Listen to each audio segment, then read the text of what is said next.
All right. Okay. Ladies and gentlemen, this is the Voice of Yamato, episode 43, I believe. I'm joined by singer extraordinaire, rapper extraordinaire, caster extraordinaire, the weaker part of the Medi-Vedi combo. Honestly, I didn't know how to deliver that. I was like, should I insult you? Should I insult Medic? I felt, because Medic is not here, it's more fair to go in your direction. So I'm very sorry, Vedius. You know I love No, you. it's understandable. No, it's totally. I respect it. It was a better choice, honestly. It was the W- better choice. Welcome. How you Thanks. feeling?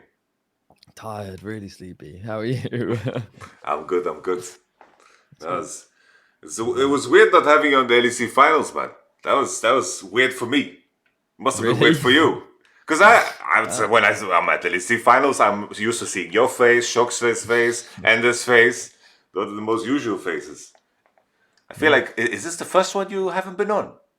It is the first finals I haven't been on. I think 6 years. Yeah, 6 years. Holy fuck. 2017 was the first finals that I was on. I think it was in Hamburg. It was Unicorns of Love versus G2. Yeah, yeah. The one with the Talon mid. Oh shit. Yeah, yeah, Exiled. yeah. Yeah. That's What? the Badger. And then I think I was on every LEC finals in some capacity since then.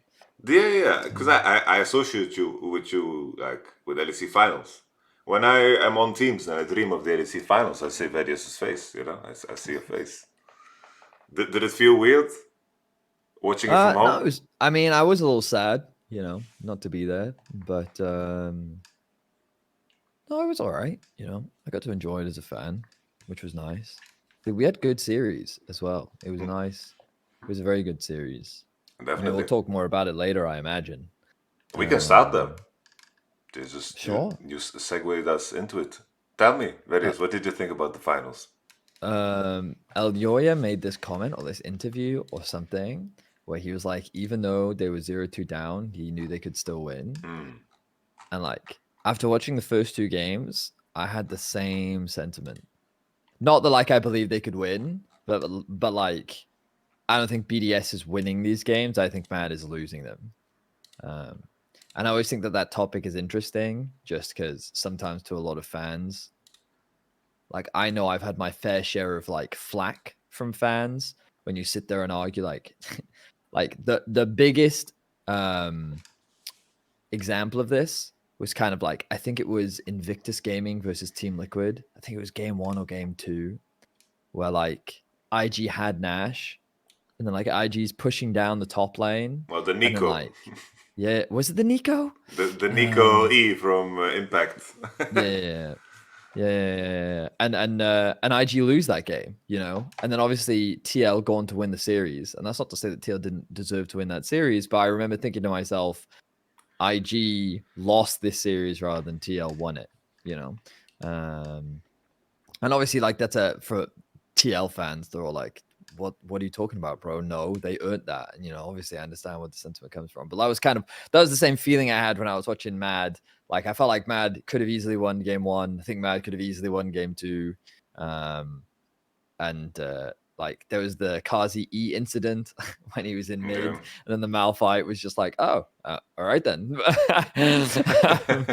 um, but yeah, like I think Mad completely deserved it in terms of how they evolved as a team. I think that G2 definitely came across as their strongest opposition throughout the run. But I think they fully deserved it. I think it was a super enjoyable finals to watch, and I love the fact that we kind of got to see the strengths and weaknesses of both teams. I feel, I think it was very representative of both teams, and it was a good showing overall for what kind of the top of Europe has to offer. Yeah, agreed.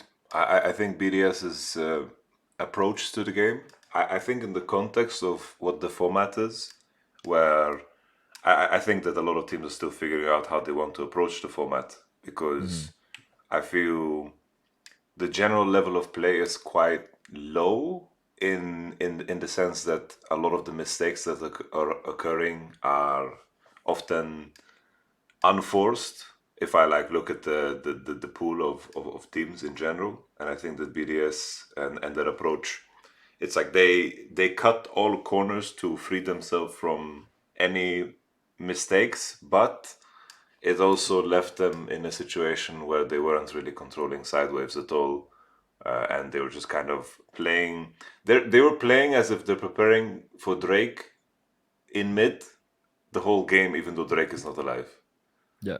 And there's a price to pay in that, because it's like Mad Lions. I think that they understood that at some point, and they were just catching waves on mid, and they were just first to be in the river. They were first to be on side, and the bleeding that how they approached the sideways kind of was more evident when a team wasn't willing to throw as hard. Yep. Because it was also similar against Vitality, right? When BDS 3-0'd them, I think Vitality was just a lot more prone to throw or set up fights very poorly. While Vitality, they did manage to get like tier 2s on side, they managed to farm better on side. I think Photon played pretty poorly that series because Adam was like killing him 1v1, Sion into Cannon, and Yeah. he was getting away with a lot. But Chasey turned into the player that we believed Photon was in the Yes. finals, which is good to see. Yeah, I very much agree. I had this opinion of BDS going into the playoffs weekend, which is kind of why I thought that they would lose to Vitality, which was that their style is a little one-dimensional in terms of how it works. And that's not to say that that's necessarily a bad thing, but like it's very clear that they have a formula, you know. Yes, yes. And I would argue that you look at a team like G2 who don't have a strict formula, you know, like that, like they have things like I would call it like set plays almost, where you would kind of, in this situation we can run Sejuani Belveth. In this situation it's a Draven game, so this is our comp. Like, we want to play towards our carry top, so this becomes our setup. You know, like they have these playbooks almost. Yeah. So they don't necessarily have a defined style, I would argue. Whereas it felt like that every time you looked at the draft from BDS, you could very clearly see what they were trying to do at every single game. And I think that the downside of that is at some point someone's going to figure it out, or someone's going to potentially do it better than you, right? And I was always worried for BDS, like at what point that would happen. And that's not to say that I thought there was a world where they could win the LEC just relying on that single style. Like, because if you refine it enough that it becomes too difficult to deal with domestically, there's no reason why you couldn't win. It was just unfortunate for them that I wonder if like Mad Lions, like I'm reminded of that 2018 Fnatic run, not 2018, it was 2021 where you did that Fnatic run through the lower gauntlet, where you played 18 games, I think it was. It was 5 games, 3 games, 5. No, wait, 5, 5, 5, 3. I think we played 22, so it was 5, 5, 3, 4. Oh, wait, okay. I think, am I missing a series? I think you're right. No, I think you're it was, right. It was 5 series. Rogue. We played 5 versus Misfits, 5 versus G2. But am I missing a series in between there? 4 versus Rogue, you did, yeah. It was Rogue? XL, wasn't it? Wasn't it Vitality or XL? XL was not a part of the run 2021. I think Misfits was the first series. Let me just pull it up. Why am I blanking on this? I was there. Yeah. When it was written. But like, the only reason why I referenced that one is because throughout that run, like I remember commenting at the time, they get better every series.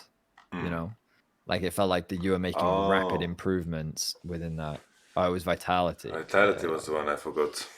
Yeah. I thought it was XL, but you're right. Yeah, I remember there was 22 games. Yeah, I knew there was a 3-0 in there somewhere. The Rogue one. Yeah.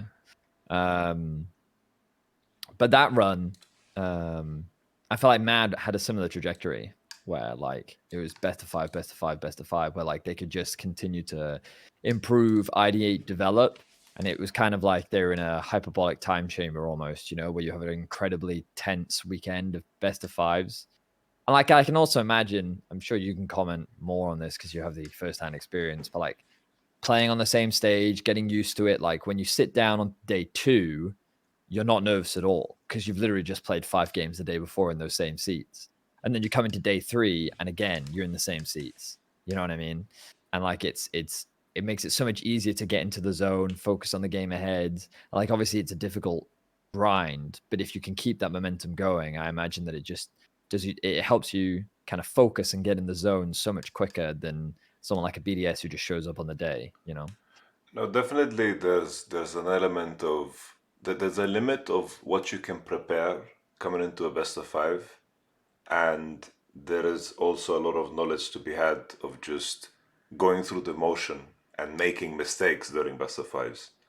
That's Right. why I always like when you go through a lower bracket, you get to play against weaker opposition, but at the Yeah. same time you get tested the same way and you begin to like recognize the patterns of what works and what doesn't. Hmm. So you like you basically like you peel the layers of the onion, and the deeper that you go into a lower bracket run, the more you know about yourself, about what works and what doesn't. And I think like in the context of Mad, it was very clear cut what they were one, two, three in every single game, what they Yeah. prioritize. They were ready for all forms of bans, whether it was Kennen out, Rakan out, Vi out, Gragas out, all forms of those bans. It was very, very clear what they wanted to one, two, three. And I think Hmm. when it came to Mad Lions preparation, I think they had the best one, two, three out of anyone when it came to just making sure that they are as flexible as possible coming into 4-5. And it got to the point where it was also pattern based, but it had enough depth that there wasn't like set bands that you could target that would like completely hurt I them, agree. because like Yeah. everyone tried, right? I think it was weird in the BDS series. I thought that their view of Jinx was very wrong. Like after the Jinx got the Penta right in game three, like Yeah. they switched, they opened Gragas and they banned Jinx. And I think even in a world where they would first pick Vi, I think that Mad Lions would prioritize Zaya over Jinx, even in that scenario. So it was You know, weird. Go ahead. I was just gonna say that it reminded me of do you remember the FPX G2 final Yeah, yeah. where they were convinced that FPX don't play Zaya? Was it Zaya? I feel like it was Zaya Hmm. because they hadn't picked it all tournament long. So they just left it open in game three. They were like, he hasn't played it all tournament long. It's not a problem. Just give it to him. And then he locks it in and he absolutely slaughters them. and and sometimes you just have that wrong read, right? Like you have this perception. I wonder, like this is obviously just speculation, if they felt like Kazi, like he's only good when he gets Jinx, you know? I wonder if Yeah, that was a thought that they had where they were like, if he's not on this, he can't have the same impact. It's fine. Just give him something like Isaiah. We can manage that better than if he's on a Jinx. yeah. I definitely I think in the first game draft it seemed to be like the idea, but it's like the first game draft they looked in via enemy picked Zaya, and I thought they invited the Zaya to get the better AD matchup. I thought that was the Right. whole idea. But Mm. then as a pivot, they decided to ban Jinx and open Gragas for it, and it was just strange. It was just a little bit strange. Yeah. I wonder as Sure. well, like, Mad Lions was the only team that decided to ban Olaf Darius. Like, everyone banned Olaf, but they banned Darius. And I thought in those games where Adam was playing Darius, I think against Akshan it looked good. And then there was like a different game. I think it was against, maybe it was like a Nara. I don't remember who was playing it, but it just looked Hmm. like absurd. I think it was against, It was Photon, was it not? maybe it was Photon as well. I'm Yeah, not it so was in sure. that series, I think. He in the third game he picked Darius blind again, I'm pretty sure. Because it was Darius Scion Darius, no? I think. It could be, yeah. Maybe I can pull it You up. scroll up, you can check. Oh, It's this was another game, yeah. I guess in the end it worked, right? Like I thought that BDS would maybe look to pivot where they either drop jungle on red and pick top 1, 2, 3, or if they drop mid 1, 2, 3 and just pick Sion. I thought this would be their pivot, Hmm. but they were just going 4-5 and they ran back to Kisante. Felt like as the series progressed, especially in game 4 and 5, the fact that they banned Jinx and first pick Jinx, I think completely like lost them the series. And it was so weird to me that they are prioritizing Syndra over Cassio after Cassio dominated game 1 and 2, right? Mm, It was very strange. Very strange to me. mm. I wonder why, actually. Maybe Yeah. they believed Wukong Syndra was a stronger mid jungle. Maybe they thought Cassio against Ezreal was too short range. Could have been that. Could be, yeah. Could be. Just Cassio on the patch, like with Road of Ages, just seems so strong. And No, I it's see like what you're saying, yeah. especially in like game 1 and 2, there was these all-out fights around Drake 1 and Rift Herald 1 that Cassio just completely dominated because she just has too much base damage. But it was weird. I feel like BDS collapsed on all fronts after game number 3, in my opinion. So, I, I mean, from my opinion, I just felt like that Mad was constantly the ones dictating. It's a very cast a crutch word thing to say, but I felt like that Mad were just always the drivers in the series. You yeah, know, they were the ones deciding what happened. And it's I always get reminded of like the "Look at me, I am the captain now" meme. You know, and that's kind of what Mad felt like to me in that series, where they were just like, we're the ones making all the decisions. You will follow us. You'll go to the beat of our drum, and like if you win, it's because we're fucking up. And that's obviously not to take everything away from BDS. BDS obviously did still a lot of great things. Like there were certain moments in the game, like I remember distinctly in game 2 where Mad had like such a massive lead, and then like it was their throw, you know, it was their game to yes, lose, yes. and then they ended up losing it, you know. So it was kind of at that point to me where I was like, oh, this like I could have seen a world where BDS won 3-1 or like 3-2 because of that throw from Mad, when it should have been like a 1-1, and then the series should have reset from there. But like that was the impressive thing to me from Mad, the fact that they effectively, I'm not saying that they did win 4 games, but the fact that they could win 3 after losing a game that they should have won, to me showcases the actual gap that existed between the two teams. And I think you're right that like draft was one of the big things that benefited them. I think Mad have their own draft problems in a sense that like you are 100% right that you kind of know exactly what they're going to do. And against teams that have more diverse champion pools, especially when you look at international teams, that's where you then have to be concerned. Like how long can Niski get away with Gragas? You know, Yeah. how long can he do it? And how dramatic. I haven't actually read 13.7, 13.8 yet. I generally try to avoid it until I need to prep for it. But I'm curious as to if the patch also dramatically changes or impacts how Mad approach the game. Yeah, that's gonna be a big one. Well, at least they don't have to play planes. I guess that's a big plus. It's like True. they get to breathe a little bit and they get to watch. But maybe at the Would you same go time, over if you were Mad? Would you go over like earlier though to be able to scrim planes teams, or are you staying in Berlin until you have to well, travel? you could just scrim them from here, right? I don't think it makes True, I suppose. that Yeah, much of yeah, a yeah. difference. I like the only question is like I'm not sure myself if I would prefer to play through play-ins or if I prefer to just jump into a BO5 right away, you know? Right. Because odds are it's like in terms of who Mad Lions can get, the rule is that you can't get someone from from the same region, and you have to have someone from uh, seed 2 pool. So Right. or they can either get, let's So they're say, dodging the Koreans at least, right? no, one Korean No. team is seed 2. So basically, Oh. so basically, T1 is seed 2. So they could face T1, Billy, or let's say maybe Golden Guardians. If they go Mm. through, I'm not sure. Like maybe Golden Guardians gonna lose against some of the playing teams. Could happen, right? Yeah, yeah, yeah. But I just haven't watched those regions just yet. So I wanted to ask you, what do you think? Do you think G2 could beat BDS? I think so, yeah. I think so too. Yeah. Which is like, I know it's the problem is people will watch this and they'll be like, We're just those two are just haters. hindsight Andes. Yeah, they're like hindsight Andes. They're now like, now the BDS stopped winning. They're off the BDS train. Like it was still a really close series. You know, like someone when BDS beat Vitality 3-0, right? I made a tweet where it said the BDS world skins are gonna look lit, right? Yeah. And someone quote tweeted it with a screenshot of the last time I did this with you, and they took a screenshot. They cut you out, just had me, and then they had BDS in D tier, right? And then they were like, "This you," and I'm like, "You." I like that That they was cut when me BDS. out. Yeah, context matters here.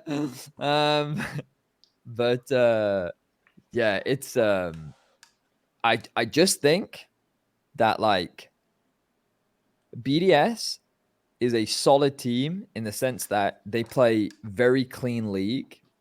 That I think you need to have a very high understanding of the game to understand how to break it apart, right? And a lot of that comes from being able to play through and attack side lanes. I think being able to play through top and attacking top is a really important skill that you need to have when playing against BDS, because it's shown that when you shut down Adam in the early game, this is a very effective way to snowball games. Even Astralis demonstrated that last split.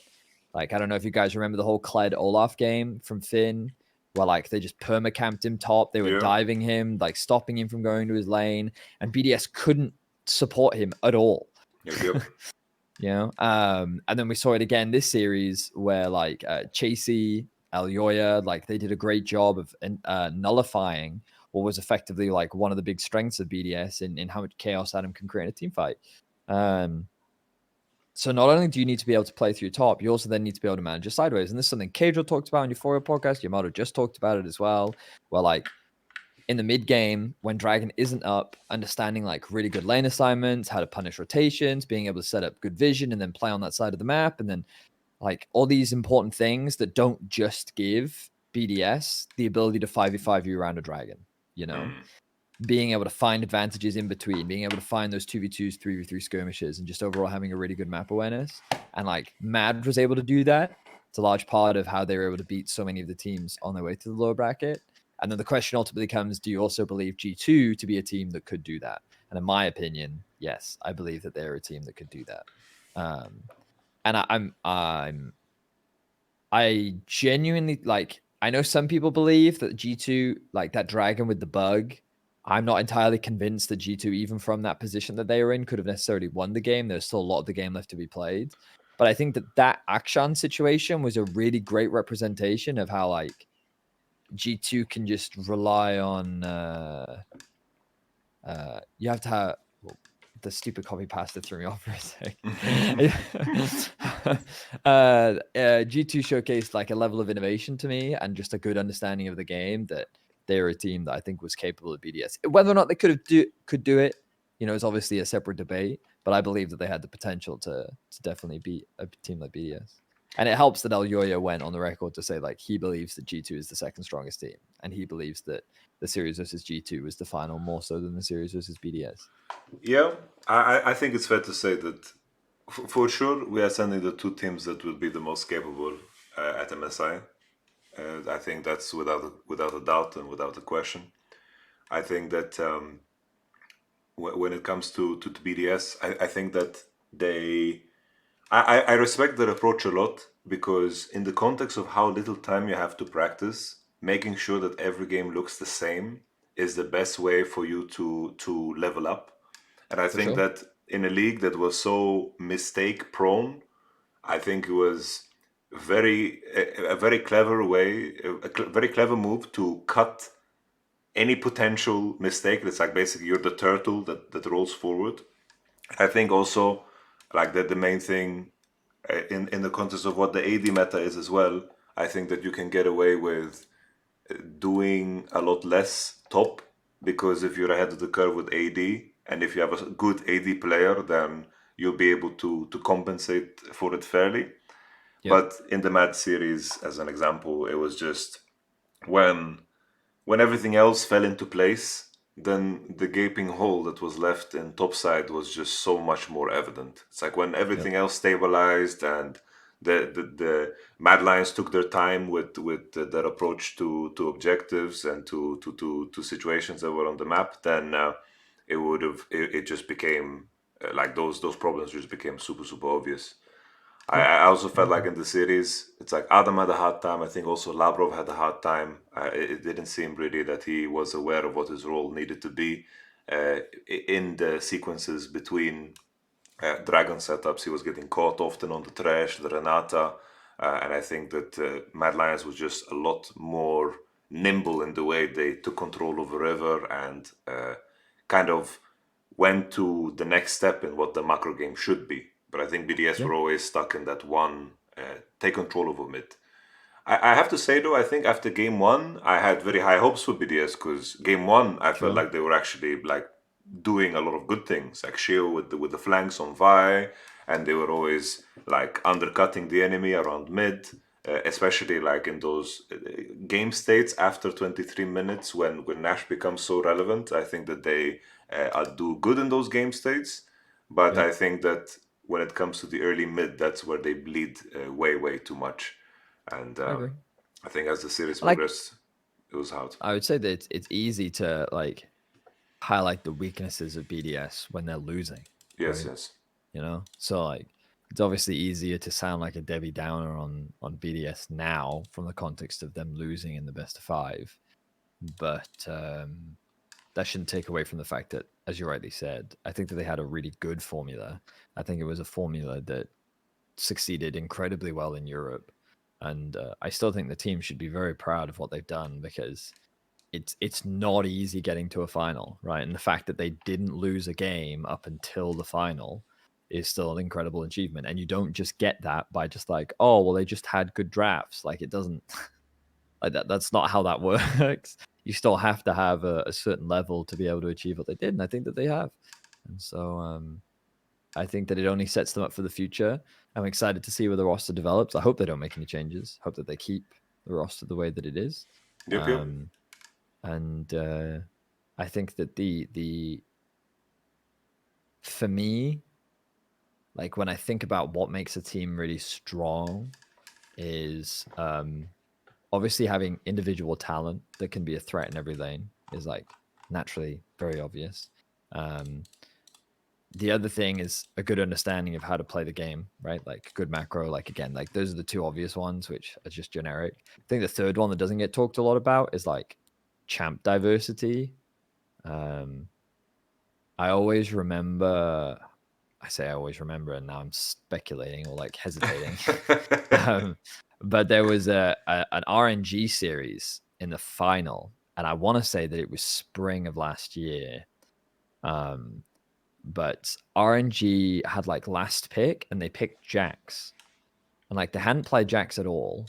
But Like it's it wasn't been something. woo. Yeah, I'm pretty sure it was Bin's Jax, and like it was not something that they lent on. It wasn't something that they relied on, but they just played it. But like when you looked at the context of the draft, it was an incredibly smart pick. Like it was brilliant. Like it completely nullified everything that the enemy wanted to do. There were two that I forget the exact comp. All I remember was that one Jax pick, and I was like, damn, that is brilliant. Like this is such a great adaptation in a game 5 to be able to do that. And that to me really resonated with like an individual's ability to recognize what you need and then picking it in a high stakes situation, even though you haven't necessarily practiced it. And I think that that was something that was like it's such an important skill, and it just requires you to have a very deep champion pool and a very flexible one.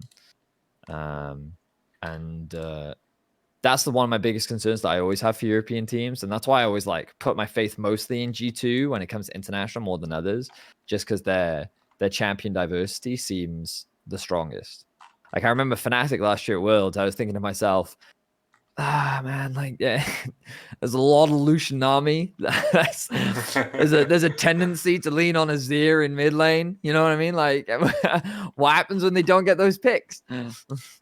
Yeah, we were definitely very flawed, and we were just waiting for the day where people figure it out, because it's like we got to the point where we were no longer improving, and we were just trying to keep everything together that we had, you know. So it's Yeah. like I got clowned on a lot by for the Lucian Nami Azir, but in the end, it turned out to be the meta for 6 more months after the fact. Yep. So it's just how it is sometimes. I found the Jax game. Oh, you found it. Yeah, it was Bin versus Top Esports. He There just you go, slammed the Top little Esports. Jax 4-5, and it was countered by Nar, but he had a good time. But I remember thinking to myself that the Jax was just such a good pick in this context. I think it was so brilliant. Let me pull up the whole context so we can see. I'm curious now. But the biggest takeaway that I had from that was just like, oh my god, just having such a deep champ pool is just so valuable. What did they have? Like a very poke heavy comp, and they pulled a lot of dive. I think it was because they had they had nothing to do with the Jackson side, and when you have Zaya and Vex, maybe my logic at the time was like, you can't hardcore engage on this, and then I don't know. I don't remember what the meta was back then, so I'm kind of looking at these drafts, being like, why did I love this draft so much? Top Esports draft looks so non-LPL-ish. This looks like a dumb one draft at Worlds. Oh yeah, it does. Yeah. That's weird. Anyway, yeah. Vitality. Tangent for you. Vitality is an interesting one. Yeah. What's your take on Vitality, brother? My favorite meme, I love this in the Reddit thread. Like, it was a top comment, and they were just like, "Hey, babe, wake up! It's another Vitality collapse." I felt so bad, but it was so funny. I'm not really sure where to start with this team. Like, on paper, they have all the components that they need. And like in the past, the argument that we always gave them as like a benefit of the doubt was they need more time to gel together as a team. But I don't know if necessarily that's the problem, you know? I think that they were a team that found a lot of success in the best of threes by leveraging Bo and by playing through Bo, and Bo being able to just kind of build his own advantages, similar to what he did over in the LPL. But then they had like a massive Maokai priority, from what I recall. They started like first picking it, like they were banning it. They wanted to make sure that like this champ was super high prio. And then yeah, it was outside of the Tristana game. Yeah, I remember that Tristana game now. Outside of that, I just felt like that they never did anything. Like their impact in the other game was just non-existent. I remember how easy it was for Mad to just shut down Perks. Like they were chilling, you know? Was it game one that they did Game that? Where one they when just they repeat killed ganked? Cassio like 50 times. Yeah. I agree. And I don't know, like, it's hard for me to say for sure where the problems stem. Like, I can sit there and speculate, but a lot of it just seems to be that I wonder if this is a too many cooks in the kitchen situation. I mean, you've probably been on teams where like you've dealt with a lot of players that all believe that the game should be played through them, and that doesn't necessarily mean that they have like strong egos, but it's very easy to understand how like, oh, this feels like a bot side focused meta. Surely we should be tunneling and focusing on playing through our bot. Everything should be drafted around our bot side of the map. And like maybe other players on the thing disagree, and then when you get to match day, they're like, oh, remember this is our plan, and then people change, and then, or whether it could just be a matter of like individuals not performing on the day. Maybe like Bo is a very coin flip player in the sense that like he's super inconsistent. Some weeks he's really strong, other weeks he's not super strong. Maybe it's still a communication problem where like they as a team struggle to get on the same page in game. Like I've heard their comms live in game, and I know a bunch of people have thrown their 2 cents in that like during fights it sounds incredibly chaotic. Yeah. Vitality is a really hard team for me to read because sometimes they look like the best team in the world. Like I was going into playoffs saying that like Vitality would be our best international representative, you know. It felt to me like that they had everything that I could want from a team, in that they had multiple carry threats across the board. It felt like that they had incredibly deep champion pools. It felt like that their understanding of how to play the map was like very high level. And then they go into BDS series and they look lost. Their inability to make anything happen early game, their lack of proactivity, and then in the Mad Lions, I don't really think it was that much different. I don't remember the Vitality series as much. I cast it, but I don't really remember it. I remember the G2 series and the BDS series. Yeah, But the weird thing for me, well, not the weird thing, but I feel like when it comes to the early portions of the game, I think it's like I worked with upsets, so I can point to this a lot easier. But I think Kaiser in terms of lane phase has never been a player that like stuck out to me as a strong laner. Like mm, like Kaiser, even in when he was laning with Neon, right? Like the mistakes he did, they were so like borderline. I want to squirt Windex into my eyeballs, yeah, and I think a lot of that got better, but it definitely also continued. And I think that when you want to form that identity that you're going to be able to like dominate the lanes and create advantages and then to pressure through that, I think that this is not something that really flies. I think that in terms of my expectations for what I know of Upset and what I know of Kaiser, I just don't think that they are a strong lane, you know? I see. I think that they just don't lane well together. There's many times where the camera pans over, and I think that it's like there are abilities that are being missed. It's like the way Kaiser trades looks very stiff in terms of what I am used to. Because Hmm. obviously I was watching Upset Nelly for 2 years straight. And Hmm. in terms of Upset's lane understanding, I think that this is a relationship that they need to expand on more because in the end, like they played a very limited amount of time and knowing how to play so many diverse matchups, both especially in a meta where it's like every game support was dropped 4-5 and then they're playing like Aphelios Tamkench. Like if you're not playing Aphelios Tamkench well, if you're not playing Aphelios Tamkench well, you're just gonna Yeah. lose the game on your own. Like you're just gonna Hmm. lose the game completely on your own, and you can't be picking that at all, you know. And the same thing can be said for like Aphelios Nautilus or any other of these matchups that are appearing in the 4-5. I think also in terms of how they secure mid, I feel like G2 struggled with this too. I think mid lane is currently in a like the mid lane meta right now. You have to wait a lot for support and jungle to actually play the game. And I Yep. think that both caps and perks struggle in metas where they need to do less Yeah. because both want to do more and they are just dying and they are getting ganked and they're getting pressured. And Mm. there are windows where they feel secure. There are windows when the wave is slow pushing into them so they don't need to contest. There's like two sides of that coin. I wouldn't put the sole blame on them individually, but in Yeah. Yeah. terms of how Totally. you connect that together with jungle and support and how you secure mid, it's such an essential part because you're playing Gragas and you're playing like Ari, you're playing all of these champions that require setup, while the enemy is playing some cheeky counter pick where they want to pressure, but in the end, everything is dictated by who controls river. And I think this is something that Vitality struggled with super much. It's like how to Yeah. leverage jungle and support in order to actually take over space that is relevant. And then I think that the more and more Vitality were put in situations where they need to coordinate and group together, the worse they looked. Right. The more and more, the more they were put in situations where they had to individually perform, I think that they did well.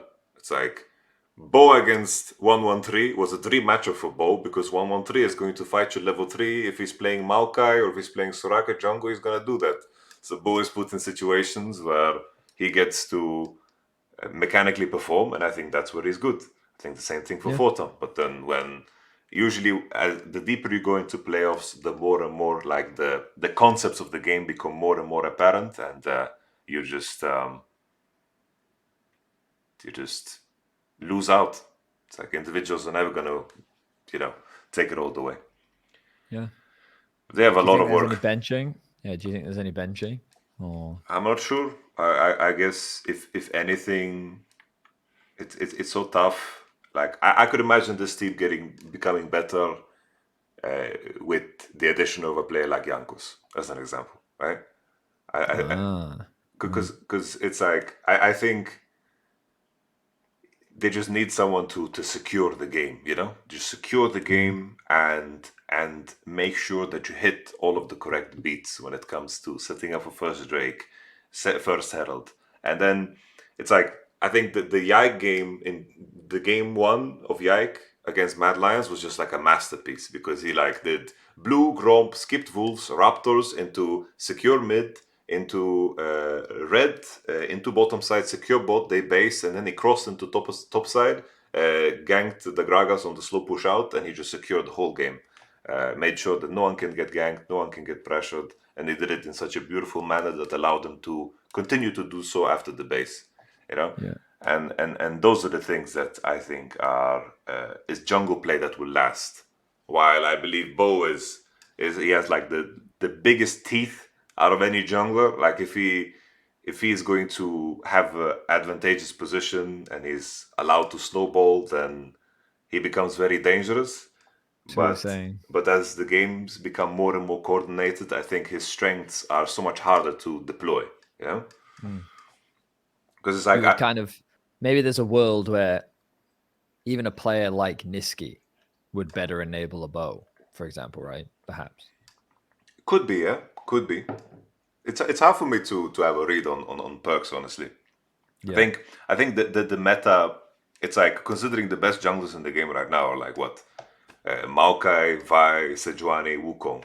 These are champions that just want to secure lanes. They want to farm to 6, and then they want to be strong in fights. And it's kind of the opposite of what I would like from Bo, right? Like, I want him to be playing like Jav and Lee Sin and just make the game start and look to pressure invade, but this is not something that is ideal currently in my mind. So it's tricky, because in the end they ended up going the Maokai route, which I think is perfectly fine. I think if you can't secure the game with Maokai, you're not going to be able to secure the game with anything. So I think that's where it's super, super hard. But the game that they And I wouldn't even won, say that. I wouldn't yeah, even say that like it's not that Bo doesn't have like a good awareness on the map read, right? Like I think there have been multiple times where I've been super impressed with how he just kind of he understands what the jungler's about to do to him, and so like he adjusts his path accordingly. But at the same time, sometimes he just doesn't, right? Like I still remember that was it against BDS game one or was it against Mad game one? Where on the Maokai he just invaded yeah, on the it enemy was walls. against Mad. Yeah. And I was just like, bro, what are you doing, man? Like, they read through your plan because they put a ward on your Raptors. You did a full bot side clear into invade, which Aljoya read, because from what I remember, Aljoya did his red into blue, right? Yes, yes. And he was like, I'm not letting you do a full bot side clear into my bot side camps. I'm not splitting the map. This isn't happening. So he read Bo, he reacted accordingly. And so he takes his blue and then he goes to Wolves, and Bo's like, sure, I can keep invading. But his bot lane didn't even start moving. Yeah. Like, and I then wonder if Bo is communicating with his bot lane, like, hey, I need you to come with me. Like, we're going to bully Vi out, or like, hey, I'm going for an invade. Like, because mid also collapsed first. And I was like, yeah, at that point, you need to be willing to adjust your pathing and understand that like your original plan has been routed and you need to pivot. It was very absurd, because it's like for bot lane, that timing is very bad, because even if you have prior bot, you're not going to be level 3 because you need the 4th wave. Right. So the enemy, Yeah. even if the enemy moves second or first because of how wolves are, you're not going to have an XP advantage. You're not going to have any advantage because they will be level 2. And it's like evading wolves is just so deep. It's just so damn deep. And it's like the way Perks managed the wave. He crashed 2 waves into the turret, and then the cannon wave was in a position towards Ari, and Ari got level 3 ahead of Cassio too. So Yep. it was altogether like just absurd. Just looking for that with Maokai kind of speaks to the mentality of Bodo. Yes. Yeah, I think you're right. And I can see a point about Yankos too, like what he could do. But like, how do you make that decision if you're a Perks or if you're a Vitality? Like, do you hope that in the long run, Bo can be cultivated into a talent that can get there? Or do you instead focus on the short-term results? In which case, like, sure, Yankos might, in the short term, fix your immediate band-aid problems by unifying the team. It would also help with communication because then you'd only have one non-native English speaker as opposed to 2. And you'd have it in a role that's overlooking the whole map and has a lot of experience shot calling. But at the same time, I think that a lot of people not to take anything away from Yankos, obviously, the man is incredibly successful, considered the best Western jungler of all time. Like, I know a lot of people believe that, like, he's reached his ceiling, like, in terms of what he's capable of. Like, he can't, like, people don't believe in him necessarily to be able to take down international junglers. And I'm not saying that that's what G2 necessarily believed, but I know that that comment and opinion has been thrown out there. And I wonder if someone on Vitality or like Vitality believe the same, that they need to invest instead in a younger talent that could potentially grow into becoming the best jungler in the world, rather than a known commodity. Oh, definitely. I don't know. It's a question of it's just the context of the matter, right? It's like right now, Maokai, Vi, Wukong, Seju have been relevant for so fucking long. So Yeah. it's like players like Peanut are gonna be able to perform super well. There's no Yeah. canyons that are going to murder them.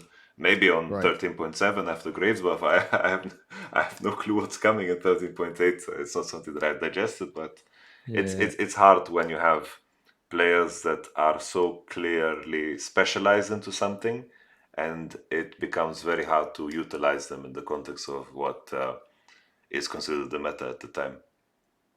Right. But all in all, I think just vitality in terms of how they coordinate. I could imagine as well that this is a team that every scrim game of them, theirs is just over at 10 minutes. Because either Bo is 10-0 or like I could imagine that that's the case. It's like everyone plays a Right. little bit more loose and they are not actually practicing the things that in the long run will matter. Because it's like Vitality now twice. What, did they end first place twice in the regular split? No, this season BDS Oh, finished BDS did, first. yes. Okay. Yes. But they got second then, right? No, Astralis did. Oh, shit. Yeah. Let me just pull that up. I think Vitality was like fourth, something. So Vitality was fourth, I yeah. don't remember the group. Okay, so they were 6-3. So they were 6-3 shared, but they Yeah. were just fourth because of the head-to-head. Okay. Yeah. So let's pretend they were second place for sake of argument. It's like they start off well, they play well, but then I think they don't actually improve. They don't actually get Interesting. better. And I wonder if it's a question of how they approach things in the day-to-day and what kind of conversations are happening during scrims and how they utilize their practice. Because I Yeah. think, So like, yeah, this is just this. You just sprung an interesting conversation, because as an outsider, someone that doesn't really have any experience inside the pro level environment, I always got mad at pros when I heard about the scrim culture and the scrim environment. Also, my face has disappeared on your screen, just so oh you're shit. aware.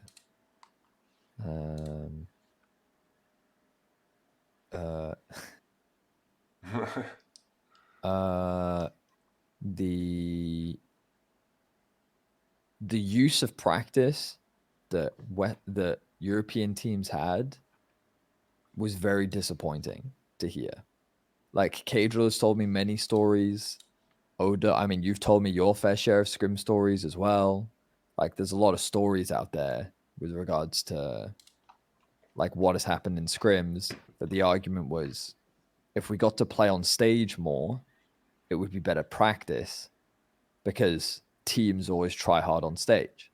So the more stage games you get, the better your practice is and the faster that you improve. And that was the argument that was always used against me. And like, I couldn't get behind this argument because in Korea, their schedule is way worse than ours. And you have firsthand experience of that, because you, per week, as far as I understand, like maybe it's more rigid, but from week 1, you could have a game on Wednesday, Friday.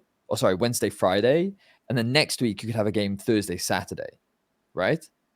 Because the best of 3 days, you'd only have 2 best of 3s a day spread over 5 days, but you'd Yeah. always have 2 best of 3s a week. So the days that you were on was random, right? That's how Yeah. it works when you're in Korea. Yeah. So the actual practice that you had in between series was like very limited. And in my opinion, one of the big reasons why I think Korea is slow to pick up new metas is because the amount of actual practice time they have in the LCK format is very limited. right? And with the constant changing week and the constant grind that is the LCK format, it is very difficult for them to make to try new things. Instead, you have to find things that work and then double down and focus on improving as much as you can with the limited space that you have.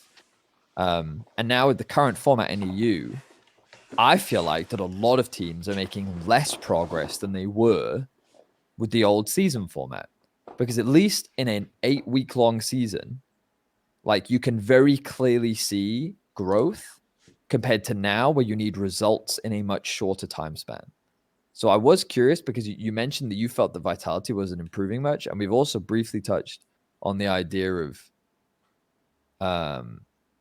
improvement in general and like the challenging schedule that a lot of the teams have. But I feel like that our format does make it harder for teams to improve, in my opinion. I think now more than ever, the work you put in ahead of a season matters so much. Sure. I think that it's so damn. I can imagine it's so damn hard whenever you fall behind on anything. And I think that the craziness of the format is that things can shift so fast. Mm-hmm. It's like looking at this playoffs run, right? It's like everyone came into playoffs playing Zaya. Like G2 was playing Varus, Fnatic was playing Varus, and that shit was just fucking outdated. And then you Yeah. had the teams playing Jinx, having a massive fucking edge just because they figured out the AD pool first. BDS was quick to play the Aphelios too and the Jinx, and it's like they they definitely moved in the right direction in terms of draft preparation. Just like studying the other regions and then adapting that to yourself, because I think it was clearly written in the stones. It's like the drafts that were being played in LCK and LPL finals, these are things that could have been replicated, and this is Yeah. something that people could have just fucking copied, and they would have ended Yeah. up playing like the strongest champions on the patch. Just slam Cannon, Wukong, Ari, Jinx, and Aphelios, and just play it out, you know? And Yeah. it was weird that some teams were slow on this, some teams were not. I can't imagine right now, because I haven't had experience in the format, but knowing only from experience, it's like playing a super week. Already playing one super week can be so fucking draining, Yes. because you jump into the next week rather quick. And then if I try to imagine how it is to play super week after super week after super week, it definitely is sounds daunting. But at the same time, I think if you put in the right preparation ahead of season, you should be able to in most circumstances guarantee yourself to be in top 8, because that's the bar, right? Yeah. Like I feel like the top 8 doesn't define the placings of the team, but it rather just Yes. defines the two worst teams. Yes. And I think just finding that pacing of what you do ahead of a season is the most important. I think the Yeah. advantage in Korea, I think that the biggest point of ease was that it was very easy to demand more from people when it was necessary. Yes. It's like we could scrim 9 games a day, and we could do 1v1s and 2v2s, and the players would be like on, you know? They would be Yeah. on, there would be no like argument, and they would be like engaged really, really fucking easily, you know? Because very easy to sell them on the point. It's like, we're shit right now, let's fucking practice this with intent. And I think Yeah. that part of it is sometimes a lot harder to come across, and how you space performance, because it fluctuates up and down. It is very different in my experience here in Europe, because it's so tricky, because you know so many things can affect your season. It's like you can have illness, you can have maybe someone is going through a tough personal time, and maybe someone is going through something, or like what happened to me is like I drove to the office and I got hit by a car. That happened to me twice.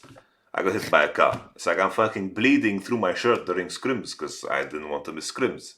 You know, it's just like random shit happens. You know, and I guess that can affect any situation, but it's kind of a commitment that you make when you make like work with 5 players and you make a commitment. Yeah. And I think at the end of the day, if I look at this format, I think just all of the work that you put in ahead of the season, I think does so much of a difference. And then making sure that as a group you're aligned on what you want to practice on is the most important thing. Because for example, in 2022, our biggest issue was that like we started scrimming super fucking late. We scrimmed 1 week before spring split started, and then we're always playing catch up. And then it's like one player is going through a tough time that is affecting the group, and you make compromises that you necessarily don't believe in because you don't have the capacity to, make changes or some forth, right? And then that bleeds into summer because everything affects each other. And then when there's a sign of weakness from somewhere else, even though there is improvement, people are gonna think in a negative way again in regards to things. And it's just the work that you put in ahead of season and finding alignment in the group is so fucking important because everyone's gonna do their best. It's like in my experience, I've never worked with a player that hasn't done their best. Maybe one out of maybe 200. But if people do their best in their own way, it might just like pull people apart. It's like let's say you walk into the office, Vedius, you think that making sure that the cold open is the best thing possible is the most important. And then your coworker just completely disagrees with you and he thinks that the most important thing is PGL and how much effort we put into PGL. And then you guys are both sitting there, you're putting effort into the same idea because you want the project to succeed, but you're pulling each other into different directions because you're not aligned on where you should pour your energy, right? And I think that's usually where scrims become exhausting and draining when it's like everyone has disagreements about what is important and people are pouring energy into something because they believe it's important and they don't have that positive feedback that things are moving forward because there's disagreement about what is the most fundamentally important thing to focus on. Yeah. And I think that's where everything we've heard from Mad Lions in terms of the interviews and how they aligned, it's like everyone gives the same answers about what was going wrong. Same thing for BDS in terms of how they played. It seemed like everyone really bought into this idea of, we're going to make sure that bot is ahead, we're going to group on the Drakes, and we're going to be very careful in our fight selection. It was very clear that everyone bought into it. When it comes to like teams that are struggling, like for example Vitality, is there a buy-in from everyone in terms of how they should play? Probably not, because there's no clear identity there, right? I mean, that's also a very respectful answer because that also doesn't take into account egos, and players also have those, right? Yes. There's also the world where players will just flat out refuse to play another player's way because they just think they're wrong and they think that their way of playing League is better, and that can also create a huge. I've heard of some crazy stories from scrims, that's interesting. That's really, really interesting. So before you can even make practice effective, you have to do all this legwork before you even get into practice to make sure that you can have effective practice in the first place. Right? Yes. This is what you're saying. It's like, right? What is good practice? It's like everyone's gonna have different opinions of that. It's like, for sure. It's like, what should people prepare coming into practice? What happens if someone's inting? How should we treat that? It's like all of these things need to be kind of predetermined, in my opinion, because it's like I could impose my way, but the buy-in from each player is so important. Yep. Because if someone's doing something they don't believe in, it's like you're not going to get the best version of them at all. That's fair. Anyway, yeah, apologies for that tangent. Just thought it was interesting. No. Bro, no need to apologize. It's like I went full tangent mode myself. I just started going down this rabbit hole. You open up like the Pandora's box in my brain. But Vitality, I don't know. It's like there's rumors about Vulcan. There's rumors about every fucking team. I don't want to talk about those things. Would Vulcan really be an improvement here? I don't know. I feel like I don't know. I don't think so, but it's like it's so hard to judge based on what's going on in North America. Like I wouldn't want to make that change. Like I wouldn't want to make that change from what I know.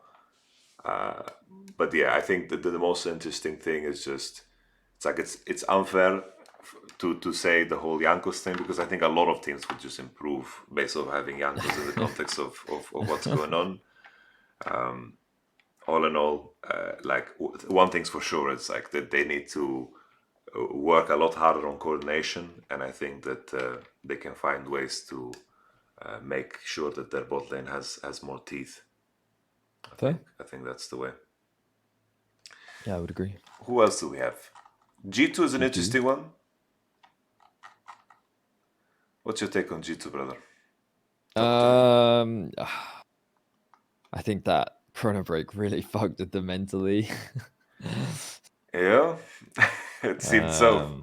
I think that really, I don't know if you saw any of the tweets from them, but yeah, they What's your quite take on the upset. Chrono Break? What's your take on the Chrono Break? I mean, it's a shitty situation, man. I think that the league officials did the right thing. I think that they followed the rules, and I think that they did what they were supposed to do.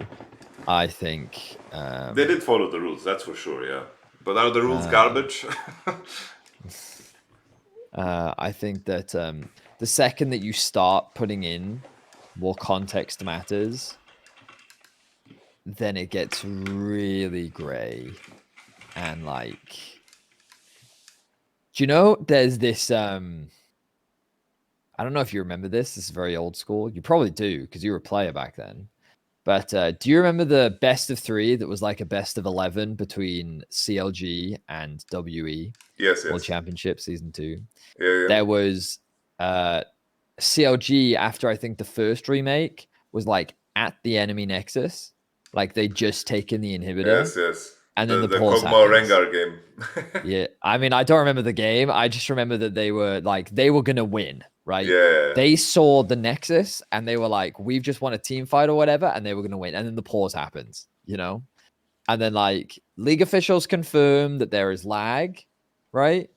And so they choose to remake. And I remember being a fan of COG at the time and thinking this is absolutely ridiculous. The lead that CLG have is so overwhelming. Like there's no way that they don't win this game, right? Yeah. And then that is where the debate started. Like Reddit, it was massive. There was so much debate. Like people were arguing, no. Like if they weren't lagging, the fight could have gone differently. And then like they did this and then that and then this. And like it was just theory crafting city. You know, it was like you were looking at every timeline of the multiverse and you were debating which one was the most likely to happen, you know?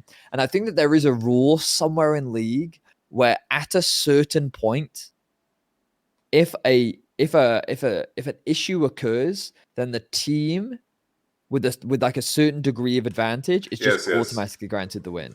Basically, in the rule book, it says significant lead, and I think that they find that by, I think they give. I don't think they give Drakes a certain value, but I think it has to be like a certain percentage advantage that you have to cross. I remember like a certain number of towers have to have fallen, right? And like I think like a minimum gold advantage has to exist. And like there I forget exactly what the rules are, and I'm not gonna like pretend to know so I don't get anyone in trouble. But that like that does exist in the event of another COG WE situation. But the reason why I mention that is because if rules, like really strict rules in this situation don't exist, then you end up in those gray areas where like, what is the right decision? At least as long as there's a hard and fast rule, like, yeah, there are going to be some situations where it feels really shitty and that's very unfortunate. But I don't think that is like, I would rather that than having a gray area. I don't think that it like a single person or like a small group of people should be able to decide who gets what advantage, you know? And like I understand in this context like why it mattered and why people were talking about it, but like in my opinion, given the goal deficit, even if G2 had gotten that Drake, I still don't think that they win that game. I still think that they had the same draft problems that they had before. Hilly just isn't in the fight anymore, and like it's now basically a 4 versus 5 anyway. and you delay the soul, which buys G2 a little bit more time, but I don't think that necessarily saves them in what was already a very like losing position. I think the strange thing about it is just I don't like. It's like I understand that the rule set is that, but I think that the rule set doesn't account for positional advantage, and I think But how that's can you ever? that's just, yeah. That's it's a very difficult thing to define, but that's why I think it's like it's tricky because the officials, the referees, it's like at one point ideally they know every interaction, they know everything about the game, but that is such a impossible demand. It's like I'm sure that if I was refereeing that I would miss some interactions, and it's like there are things that I wouldn't know, so it's a very tough demand to put on people. It's just Sure. it's tricky because it's like in the rule set it says that you need to do the chrono break before the fight starts. That's what it states. But I Yeah. think that that's where maybe it should be. Like I think it should be chrono break back to the point of the bug occurring. But then maybe the bug can occur again. Yeah, I think we've had that happen. I forget which instance it Was was. it the Oriana ball?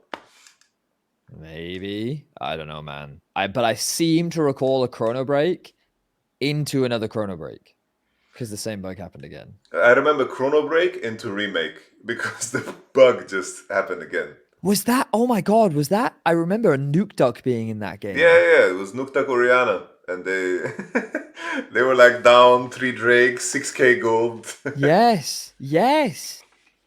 No, The guys, chrono it break. wasn't the Samira. It wasn't the Samira. Back then, No. it's like people talk about the Samira, but back then we couldn't chrono break because we were playing the games from the office.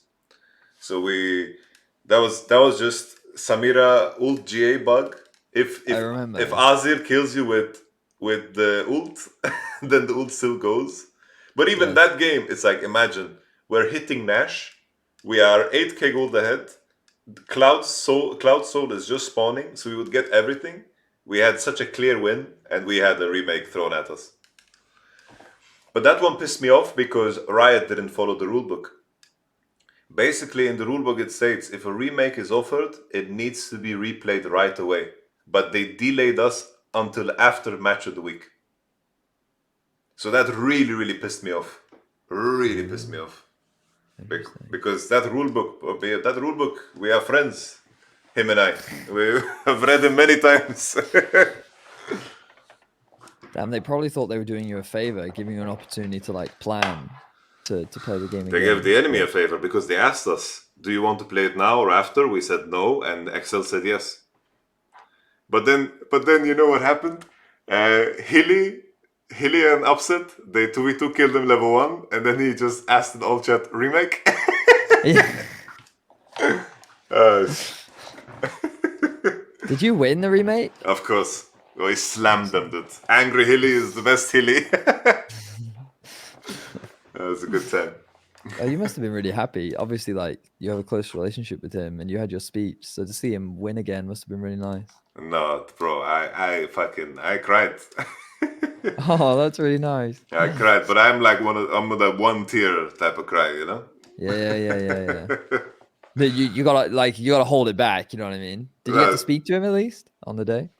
Yeah. No, I hugged him when he went past the crowd, and then I was also on the PGL with him, and then I saw Oh, him at the nice. after party. So That's I nice. got Really nice. plenty of Haley quality time. I assume he was happy. It must have been great for him. I honestly, he seems pretty stone cold about it. You know, I Yeah, it think sounds like Hilly. I was gonna say. like I'd figure that Hilly is the type of person to be more happy about the fact that they are playing good and the day to day is going good. You know, I I, Yeah, I see. I think that it's like I can imagine that his point of joy already came when they solved their issues. You know, Right. this is just Giga Chad Hilly, man. Yeah, Guys, that's fair. it was good. Anyway, yeah, what a tangent. Yeah, G2 apologies. G2. Yeah, G2. I still think they're very good. I feel like Broken Blade gets a lot of unnecessary hate. I have Like this, I don't bro. I have this theory about BB. Okay, tell me. Go on. BB, he needs just he just needs a hug from his homies in the game. And when he has homies on his screen for the first time in the game, for the rest of the game he completely smuffs. Like he plays and fights well, he collapses well, but if he doesn't get a kiss a homie, if he doesn't get any support, then his lane phase, like he's just fucking up spells, fucking up trades, he's just running it down. But the moment he gets some love, Yeah. all of a sudden he pops off. That's my theory about BB. Gotta give your brothers a hug. You know what I Yeah. mean? You gotta. He gets a little What do we two-man do? dive on the turret top from his homies. All of a sudden he pops off. When Jacob and I see each other after a long time in the studio, first thing we do, embrace. You know? I want to embrace, but he's walking in with the plate, sits down, doesn't say hello. I say, Vedius! Vedius! Why you don't say hello to me, Vedius? They were in the middle of a heated conversation about some pickle band thing, okay? And I was like, all right, I'll leave him do it. Reckless was there as well. I was intimidated. I've written 2 songs about him. You know what I mean? Like, Okay. I'm going to walk into a room with Reckless there, and the first thing I do is hug Yamato? What's he going to think? You know what I mean? Like, yeah. He's gonna think Giga Chat, kiss a homie, dude. Yeah. Yeah, but I mean, you know, it's I see what you're saying. Sorry, you know? I interrupted you, BB. What's your take on No, BB? but it's a great point. I think that top lane is such a volatile role, and like BB has his fair share of bad games. Don't get me wrong, but I think that the amount of hate that he gets is unreasonable, right? Like I totally understand why. I think it's this awful situation where a lot of, especially longtime G2 fans, have this expectation that internationally G2 will make an appearance, like without a doubt. Like it will be there, it will happen, and so immediately they look at that competition rather than the domestic, right? And like I see a lot of fans sit there and go, domestically, I think Broken Blade's one of the best top laners, but internationally, he's going to let us down every time, right? And like, there's a decent amount of evidence to suggest, based on his track record, that Broken Blade is going to struggle internationally, just like many other tops have struggled internationally, right? Bro, I remember when Bwipo just tore him apart with Volibear. That was a good time. Yeah. Like, I speak on Nidalee trying to like spear Bwipo, and Bwipo's ah! Yeah. I mean, Bwipo is always like, Bwipo was regarded as one of our best laners when it came to top, right? For a long period of time. I wonder if he'll ever come back to Europe. I think he kind of committed to staying in NA, but I guess we'll see what the future holds. Bwipo will save Europe. No worries. But yeah, I think that BB does get a lot of like unnecessary hate. I think that like overall, as far as top laners go, he's very solid. And I agree that like his champion pool seems diverse enough that I think that you can trust him on a large number of things. That my biggest concerns for G2 right now are that I think that their drafting is like, it's not what was favorable in the meta, you know? Like, I think that some of their comps were kind of wonky. Like, they recognized a little too late what they needed to do, and they hadn't found like at the beginning of this chat, we talked about how I think G2 have a bunch of set plays. Kind of how I define BDS as kind of like they have a one-track mind in their approach to the game, whereas I imagine G2 is the type of team that like has a book, and depending on like what's banned and what's picked determines like the list of options that they have for drafts. And then they have these like things where I think the Nocturne mid was a little like ad lib, but that's a great example of like, okay, Maokai, Nocturne, Cannon, like that trio. This is something that we believe in, and this is something that, given the bans and given the picks, this is something we can go to, you know? And I think that the problem is that when teams evolve in a draft, especially in the way that Mad did and how they like understood what they needed to prioritize and how they approached it, this set list kind of limits your flexibility and makes it harder for you to pivot and shift and change your view on the game in that moment. Or maybe it's that G2 just didn't have those tools in the moment. They couldn't actually pivot or change to those different draft options. And on top of that, I just don't think Caps is playing super well. Yeah. Like, I feel like I think you made a really great point, which is that mid is very reliant on other teams to unlock, other roles to unlock you right now in the meta. When you look at Ari, Lissandra, Gragas, these are all champs that work well in tandem with their jungler. That's what makes them strong. Their Yes, yes. utility, their pick potential. And so you need a jungler or a support to unlock you to then work with them. And I think that I'm not going to say that Cap struggles on these champions because I don't think that's true. I think it's more that I just remember this series where he was basically playing like the enemy jungler didn't exist. You know, he was constantly trading in lane. He was like really bullying out his lane opponent. He had like full control over the lane, then dies. Yes, Comes yes. back to lane, no flash, continues to play the exact same way. And this is a play style that kind of like I just defaulted to trust with Caps because he's so famous for like playing it. Like he'll hold his flash until he like absolutely needs to flash. And you trust in his ability to know exactly when to flash. But then he would just die. I'm like, bro, what are you doing? It was very weird. No, for sure. It was like I think Mad Lions is probably the team that is the hardest to like survive the onslaught of like support and jungle, like really, really like coming after you when you're playing as mid. But there was moments where it's like he's contesting waves that are not necessary. I think the Yeah, Tristana game against Koi was also like a really sore thumb that's really stood out. You know, yeah, it was definitely a lot of games that was below the standard of what we like place Caps under, and I think yeah, I agree. he just needed to do a lot less, and I think that it would have helped so much because there were some positions where they could have potentially won, but Caps just gave away so much, like that made the game so inherently difficult. Because I do think that G2's bot lane was performing super well, and I think when Yeah, BB was playing a champion that didn't rely on lane phase to be insanely accurate, I think he was good. I was surprised that they don't play the Scion, more Gragas, yeah, Cannon. I thought these three are like this is where I place him, and yeah, looking internationally, it's like the LCK final. It's like Zeus was playing Sion. Those Gragas being played. Those champions have been changed.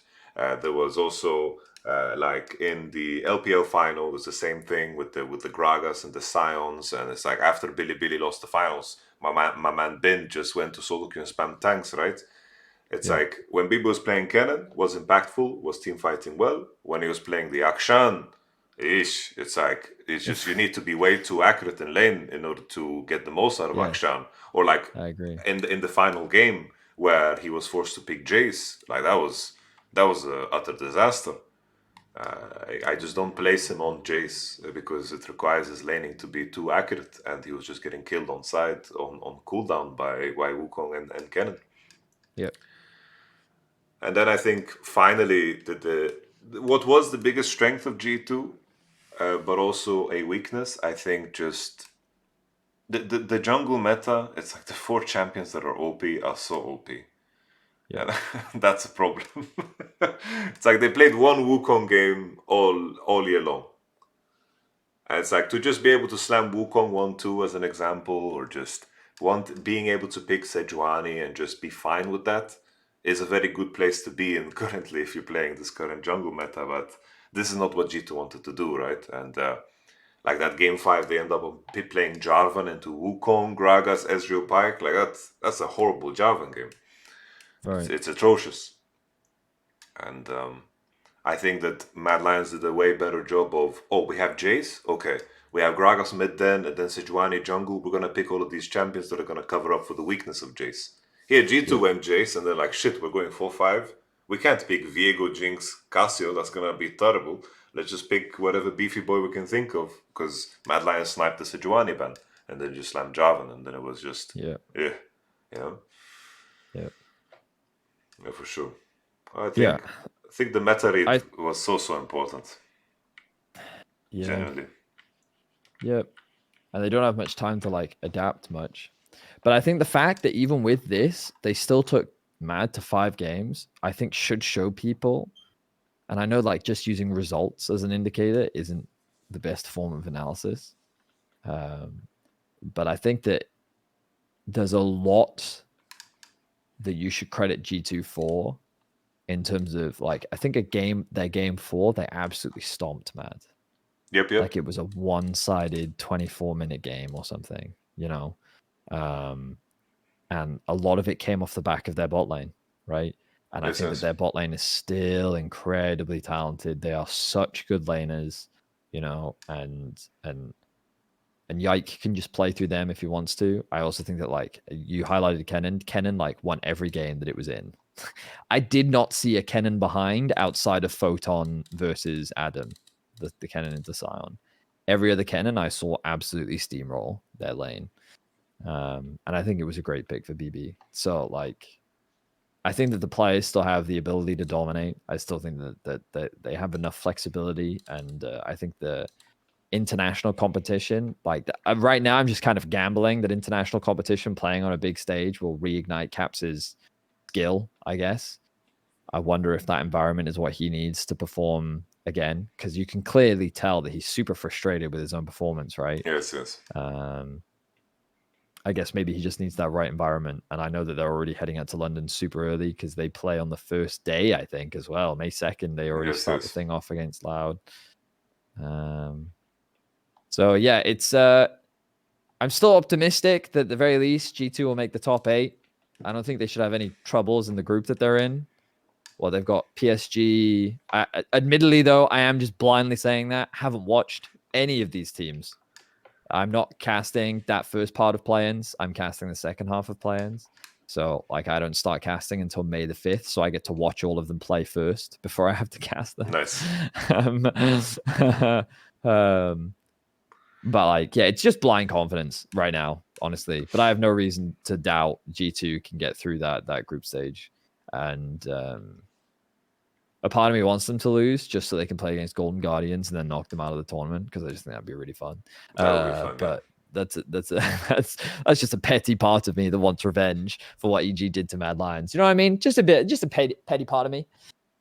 But yeah, I have no fear that G2 can make it out into the main stage. What they'll do in the best of 5s against the really good teams, I'd rather not say. I'd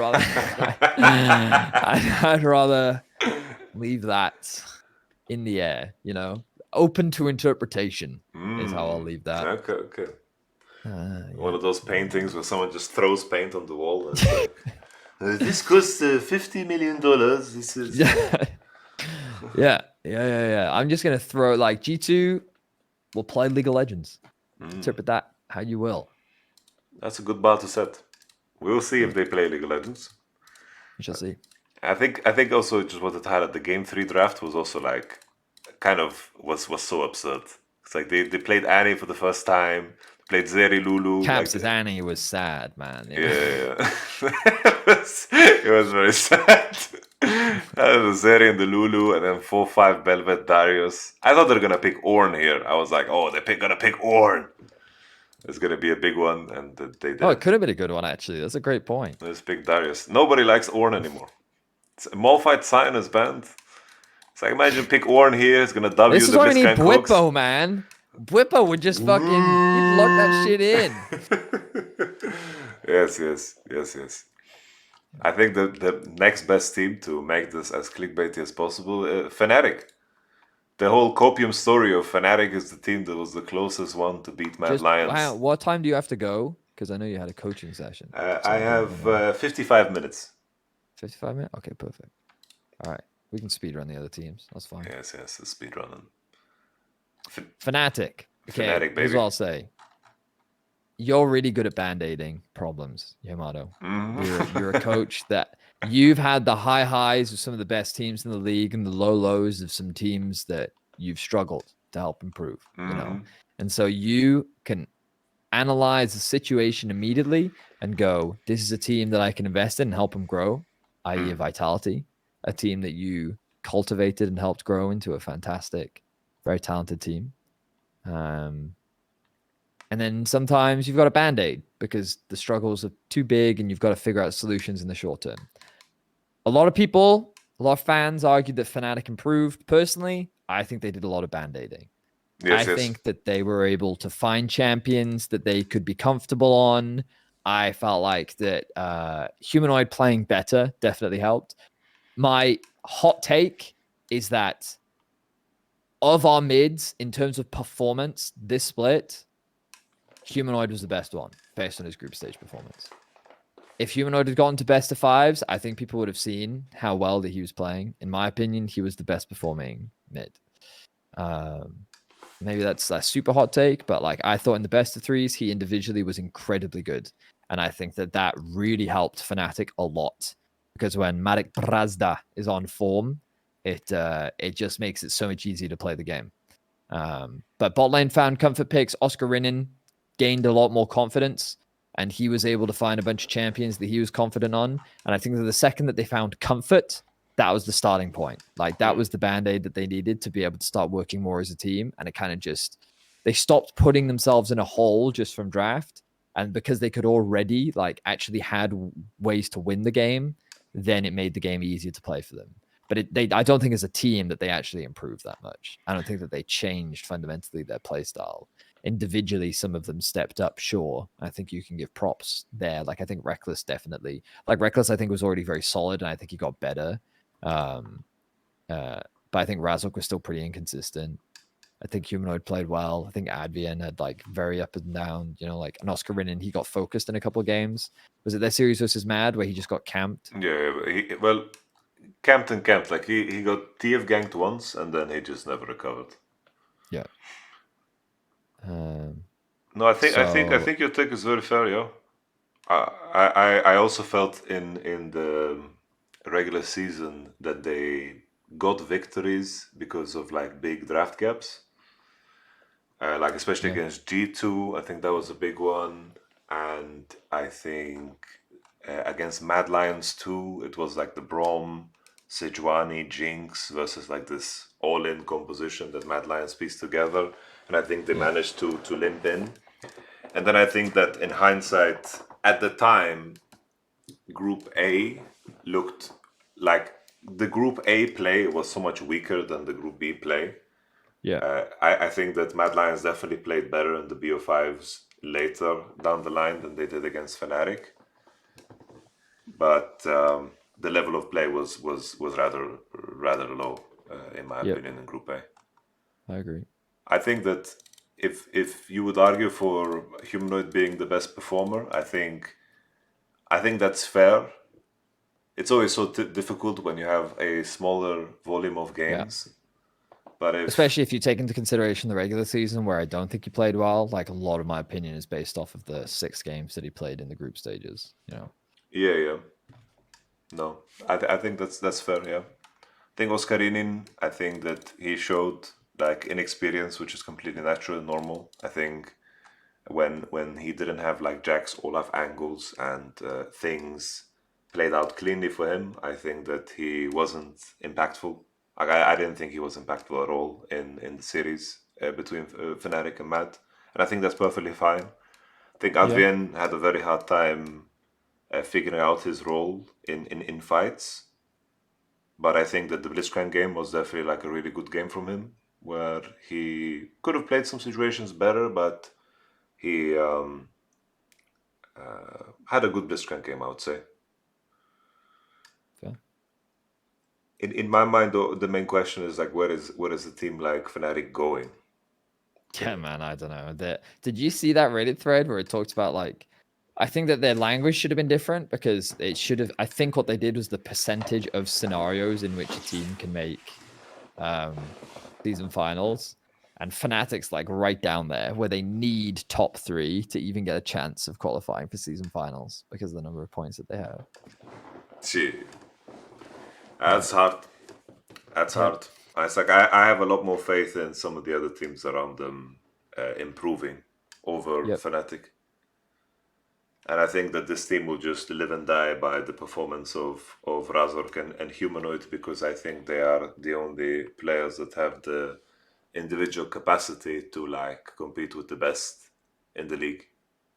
But they are also individually also very inconsistent. But Yeah. there is a lot to that too, right? In terms of how you function in a team environment. Yep. I don't know, man. Like I could see Fnatic making more changes. You know, I don't see them keeping this roster for summer. Yeah, there is definitely now with the circumstance of EG, the EG rumors and knowing that Whip was a player that is available and Nemesis is available. Like I definitely think that there is some very strong players that could be upgrades for teams. I wonder how everything will play out. It's Yeah. interesting.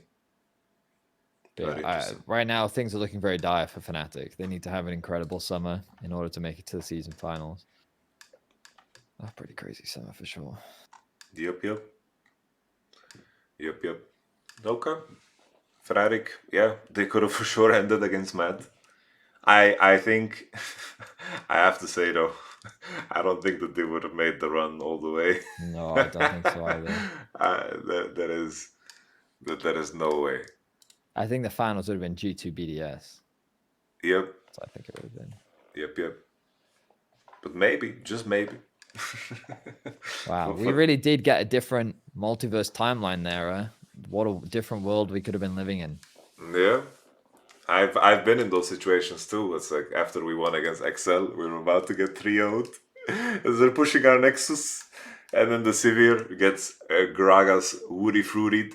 He gets bombarded, and then we reverse sweep. You know, Astralis is also an interesting one because I think like Astralis played 7 blue side games in playoffs. And wait, really? yeah, they only played blue side games.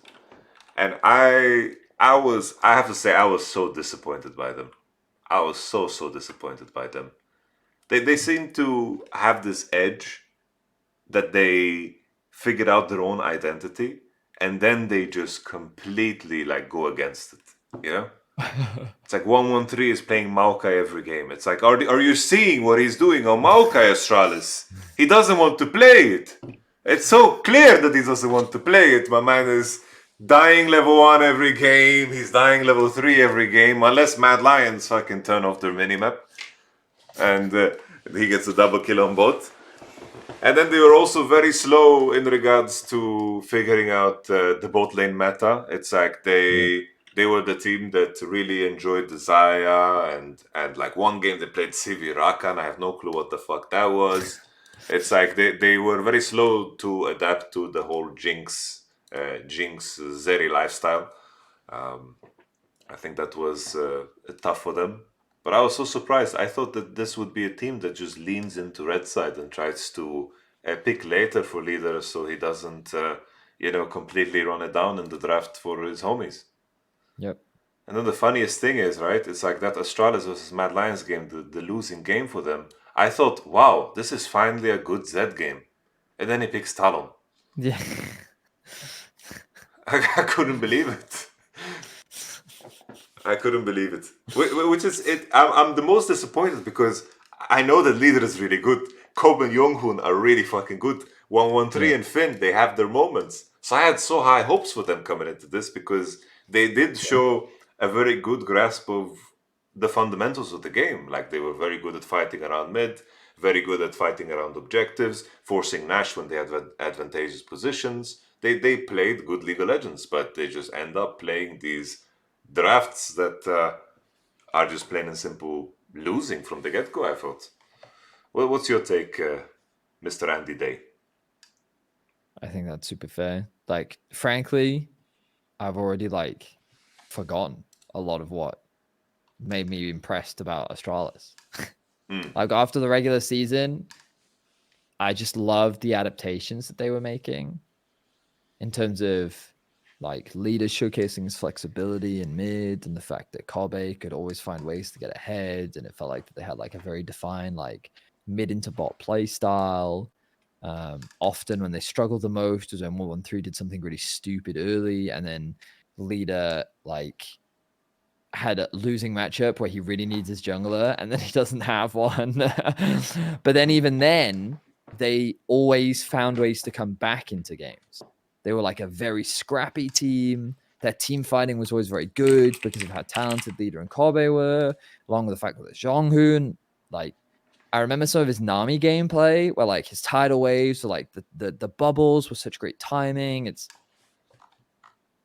There are a lot of things that made me impressed about this team. Like their top side didn't particularly impress me, but I think that Finn played a role, and I think that that's all he really needed to do in this roster. And I would agree with you. This sentiment of disappointment. I expected more from them. The drafting was less of a thing that stuck in my mind, more so than the "what the fuck are you doing?"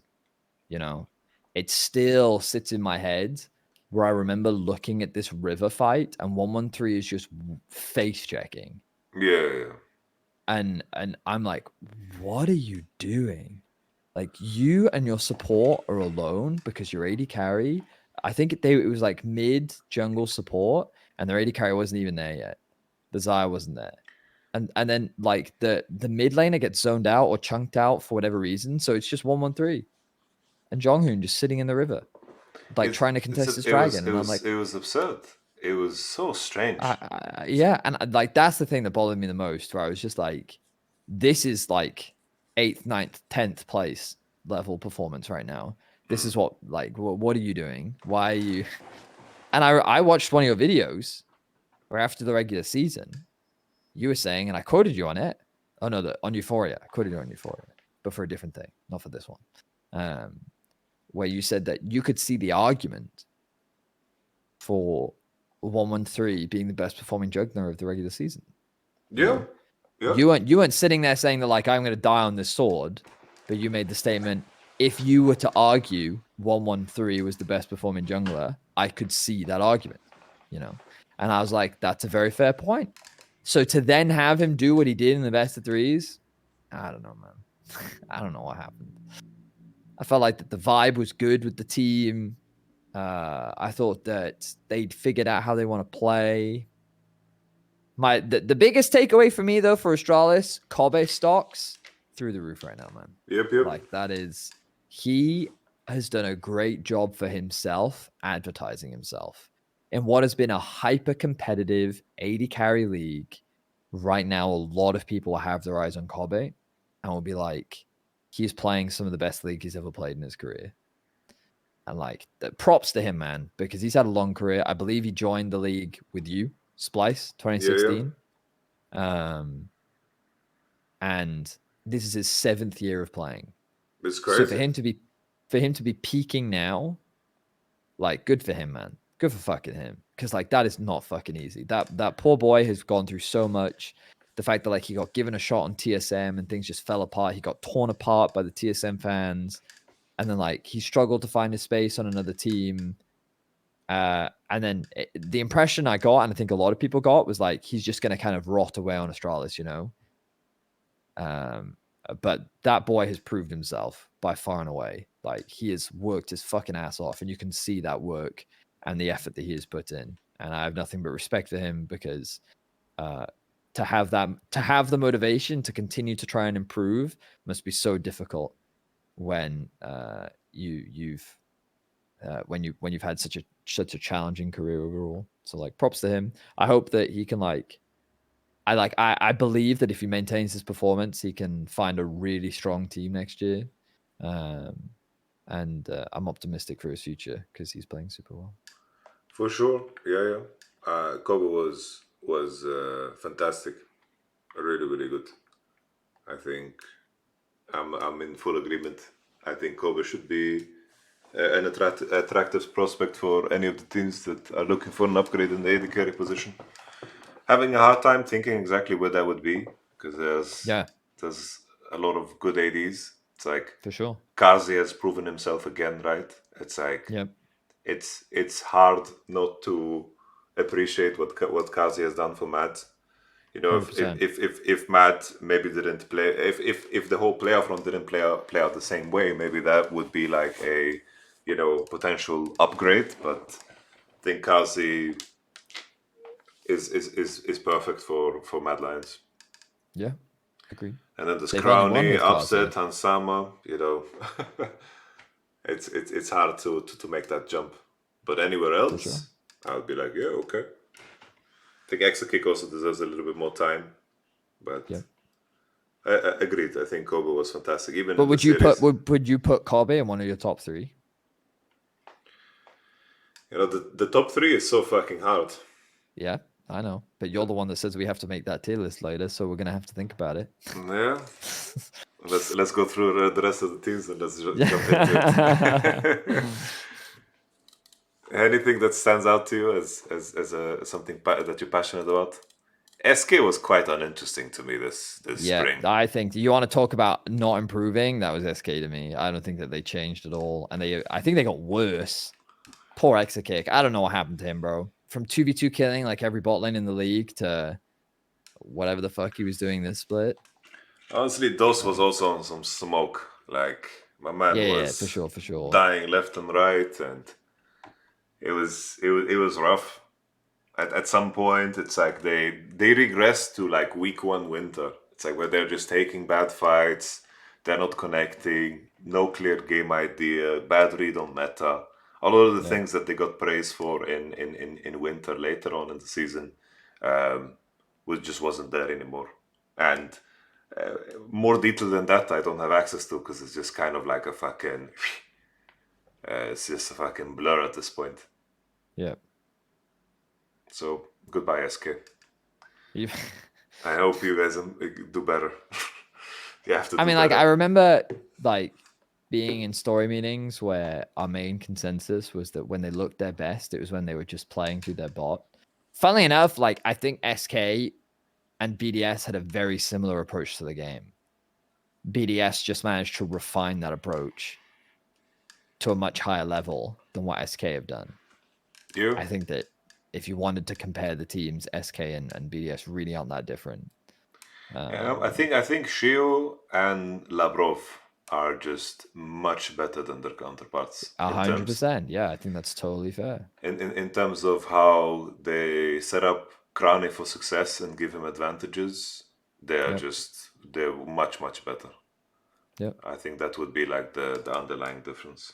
But in regards to everything else, I would say, yeah, I agree with you. There's a lot of similarities there for sure. Yeah, 100%. yeah. Sorry, SK. Last split you were super interesting, and you gave us high prospects, but then you just didn't continue to fly. Indeed. Koi is an interesting one. I don't remember Koi. What happened? I So- remember they got that win against G2, which that game that I thought that they were losing. I felt like that series should have been a 2-0 to G2. Oh, look, Um, Koi is so weird, man, because I think that the biggest issue is just that Malrang is so weird. It's like Yeah. sometimes Malrang level 2 ganks bot and then level 2 ganks mid right after, and then it's like he just breaks up these matchups. He's completely useless for the rest of the game, but he just won the matchups for his laners. And then it's Yeah. like, wow, he 1v9 the game. But then he Yeah. does that in games where it's completely unimpactful and he's just running around with a ruby crystal and he's just completely unemployed on the map. Yeah. It's so weird. He's like the least efficient player of all time. But like for example that G2 game, right? They're playing Jarvan bot. He level 2 ganks the Jarvan bot. Jarvan has to flash. He can no longer harass with his fucking E, and then the bot lane matchup is over. And then it's like that game, he finishes Divine Sunder at like 22 minutes. But in some weird dimension, he did his job. But I was apologetic towards Malrang in winter because how the game worked back then, it's like far less punishing to not do your camps. It's still not that punishing, but now it's a little bit more punishing. And it's so evident how big of a problem it is. Right. How Malrang is approaching the game. But I think also on the flip side, there's a lot of cases where I understand why he is the way he is because Comp and Trimby and also Larson die to fucking ganks. They just fucking die to ganks. And it's like maybe his fucking way of just running to his teammates no matter what and ganking is his way of defending them. I don't know what it is. It's strange. That's super fair. Yeah, when I think of when I used to describe Rogue, it was they were a three-headed spear, A trident. but they were the trident, but they needed someone to throw it, Okay. and that's what Malrang was. He was the guy that had to throw the trident, because the spikes on their own, like what the fuck, what good is a fork if no one is like holding the handle? It's Okay. useless. Yeah. It's just sitting there on next to your plate, just watching you. Like it's not going to feed you itself. And I think that that's inherently my issue was that I felt like Larson, Comp, and Odo could never really build leads for themselves. The reason why they were so consistent as laners in the past was because they rarely took risks. It was always Trimby and it was Maurang that did the risk taking for them. And so, like, the pros and cons of this are that pros, your laners are like super reliable. They're never going to get blasted in lane. It doesn't really matter what the matchup is. Like, if they're at a slight disadvantage, it's fine. They'll mitigate the CS loss to a degree. They generally have a pretty good awareness because Malrang is very active on the map. He's keeping it vision and all that jazz, and that's really great. But they won't win lane themselves. They won't ever lose lane, but they won't win it. So you needed that volatility. You needed someone that would provide the spark for them to ignite. And I think that was the role that both Trimby and Marang were supposed to provide. And I think especially when Trimby got his hands on things like Rakan, it was perfect. That was the ideal setup for a rogue back in the day. And I don't think that Jigenda is really that much different in that sense. Like, I think that his responsibility on the team was supposed to be that maybe he had a more complex champion pool than Odoamne did. And so he could leverage carries more. And I think we've seen a lot of strong Jace performances from him as a player. Like, I think that Jigenda has not by any means had a bad split or a bad performance. But I don't think that because of the way in which Koi's system works, there's much that he can really do. And it's the only time where like and you could argue like in pro play what laners really build leads for themselves, but it's one of those things where like there's a good chance that I could see Adam winning his lane. Like I can see Crowny winning his lane. I can see Upset winning his lane. Right? Like there's a bunch of players, like I can see Perks winning his lane, I can see Caps winning his lane. Like I can think of all these players just off the top of my head that like they don't need jungle presence to be able to like force their enemy flash or to like force enemy out of lane. But I do feel like that's what Koi needs. That's what I feel like that they need their jungler. So the second that their jungle play doesn't work, they as a team don't look very good. And that's not like, of course, their team fighting is always going to be good because of that, because they're still great players. Like you look at every position and you sit there and go, good player, good player, good player. Top 5 in their all. Not a problem. Easy peasy. But sometimes the other deficits they find themselves in, and if Malrang's not starting the fights for them, they just look lost. And if Trimby isn't able to find good engages, then they look lost. Yeah. I don't know, man. I feel like that they haven't really like. I wonder at what point is it like the Freddie Larson thing, where like these two have been part of the team for so long that this is just their system, and so when you join Koi, you become part of the system, and there's not much that you get to do to change it. Like maybe you have more experience in that regard because you used to scrim Rogue all the time. But I heard that like Rogue was one of the best scrim teams in the league because you got on stage what you got in scrims. Consistency was key with this team. Yeah, I think when it comes to Larson, I think he went through the same struggles as both Caps and Perks did, but in a more extreme way. I just when I think of Larson being the most effective, it is when he gets to play the Victor and the Azir and the Oriana, and I Yeah. think that just having control over mid and having vision around mid is going to compensate for any deficit you might accrue in the jungle accomplishing that. Yeah. And I think now a lot of that power needs to come from jungle. It's like hitting the right beats, being level 6 around Herald, being level 5 coming into first Drake and setting up your mid for success and making sure that you have the most value out of your gold. The same thing coming into Drake too. You want to make sure that you're sitting there on Divine Sunderer, and those beats are so much more important to hit in the jungle role rather than the mid lane role, because I think mid lane right now, due to Road of Ages being strong and just level 6 basically it just synced up with the first Drake timer of the game. I think that the mid lane role is such a facilitator now. Yeah. And I think this is not the role that I ever see Larson in. And I Right. think That's fair. that's harsh. I think Shigenda was decent. I don't buy into this whole idea that Koi would have been that much better or worse if they had Odoamne. I agree. I really agree. Yeah. I think that they are very similar as players, and I think that Shigenda does very well on the ranged top lane gems, and I think that's a strength. I think that Odoamne did a very good job when he played the Jaces and the Nars to always securing his own lane, and Yep. I think that even though there was this meme that they weren't allowed to play at carry top or whatever, it's like the series that we lost against Koi or Rogue, we lost that series because Malrang always found ganks on top. Yeah. And through those ganks on top, they secured first Herald, and then we just lost the front to back game because we were ever so slightly behind, but it was enough for them to Yep. be ahead on the curve. Yep. So, in my mind, I think you mentioned it as well. It's just this. I when I look to this team, I think this team just lives and dies by the level of Malrang and Trimby. And I think the better they play, the better this team becomes, and the worse they play, I think everything else gets dragged down with them. Yep. And I think that both of these players have shown like super insane high highs, but we only ever get to see like glimpses of that throughout this year. Yep. There's like occasions like, wow, what a fantastic Ashe game from Jimby, completely 1v9 this fucking game. Or wow, this game from Malrang, he just level 3 ganked mid and then he killed top and then he set up a fight around Herald. Yep.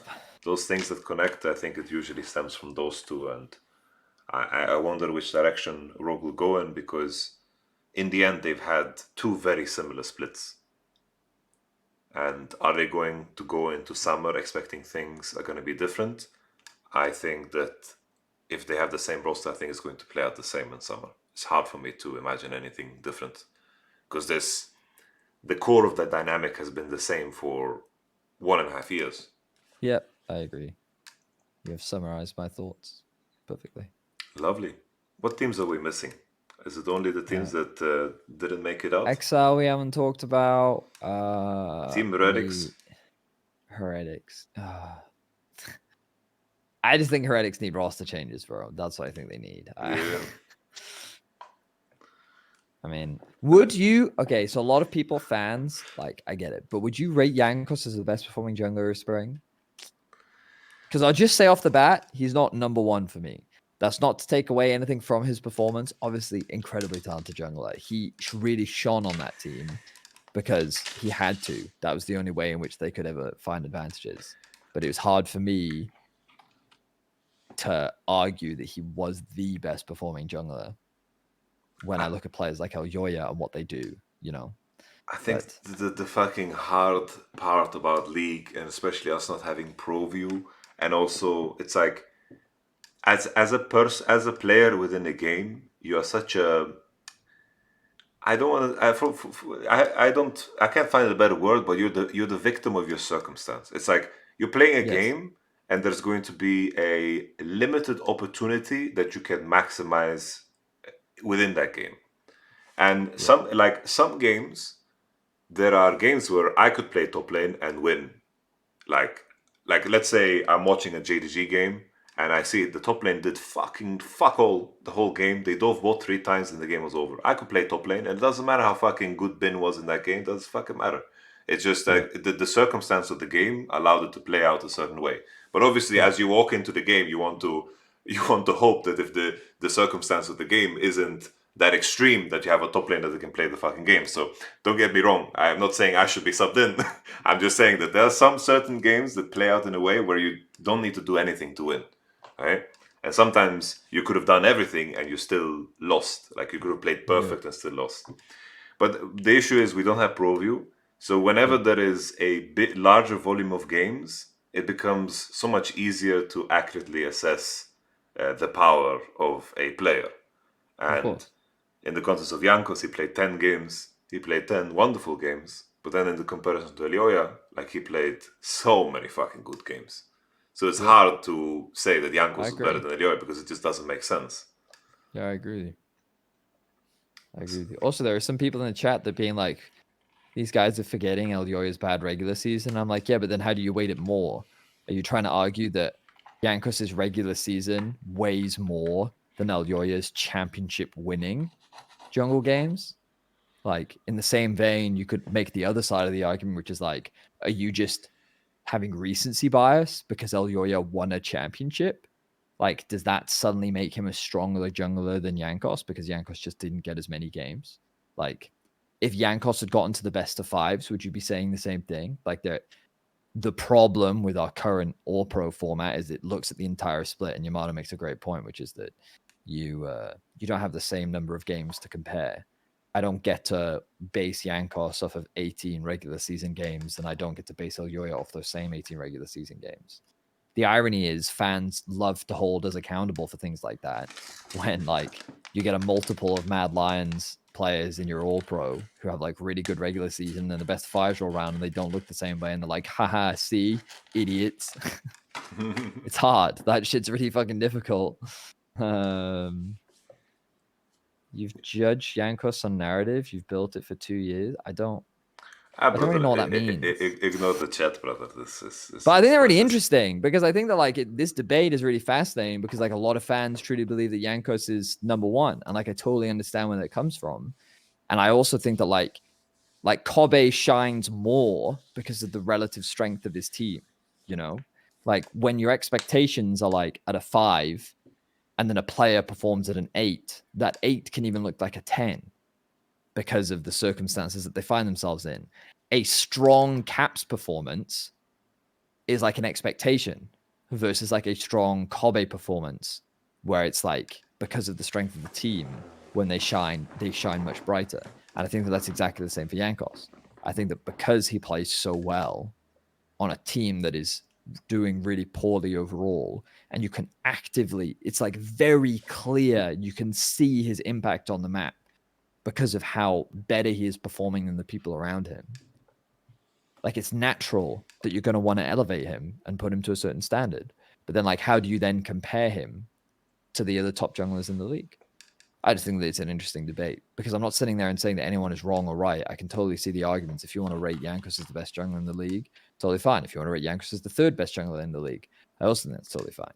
I just think that the conversation of itself is very interesting. It's like, imagine, okay, let's say, just hypothetically, one player gets subbed in to play one game. And let's just pretend it was the bowl game where he played Lee Sin into the Zinza of, let's say a player just gets subbed in, plays that one game. Are we going to say that he's the best jungler in Europe and he deserves to be number one pro because he played that one game where he just completely smelled out of his mind? I mean, no. And that's why it's like, this is my argument for why volume is so important, right? I mean, I agree. It's like volume is insanely important to depict like player strength, because the more circumstances you put in, the more depth you get to show, and it's just the unfairness of being able to play more games because you are at the mercy of your team, right? Yeah. And it's like jungle is so much harder if you have losing lanes. Every lane is harder when you have losing lanes. It's like you think it's fun to play mid if your lanes are losing. You think it's fun to play top when your jungle is getting fisted. It's like everything sucks ass when things suck ass. Yeah. It's just a game. It is a very team-driven game.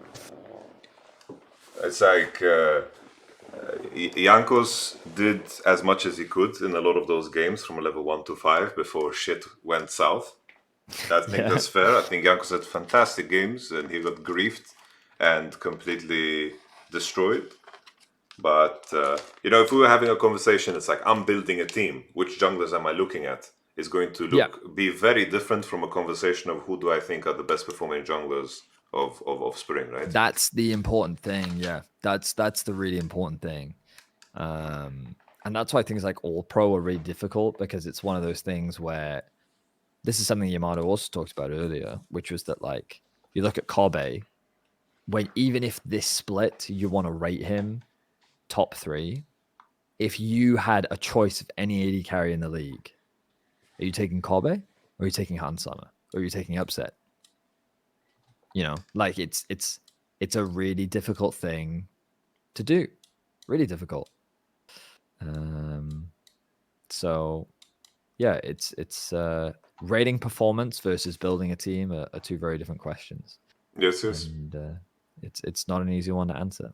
Which personally why like I hate filling out All Pro, but I feel obligated to do it. Yeah. No, I what's it called? So we both agree Team Heretics probably should look at solo lanes to make some changes. I don't know if they Yeah. can find like a stronger support, but I think if they can keep Jankos, I don't know what's up with Wunder, Whippo, Nemesis, these type of players. I think these would be Yeah. like insane upgrades. Yeah. I don't know what the conversation is around Jankos, but I think this is a player that you want to keep 100%. Yeah. We Team Heretics could make roster changes. I think Excel should sell their slot.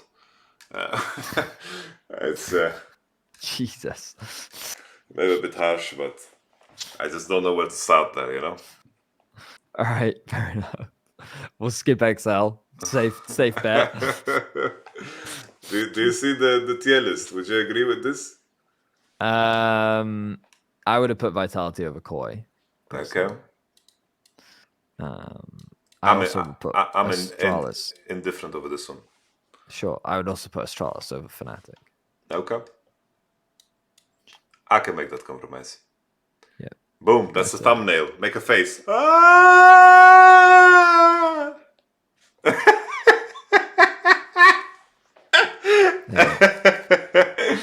All right.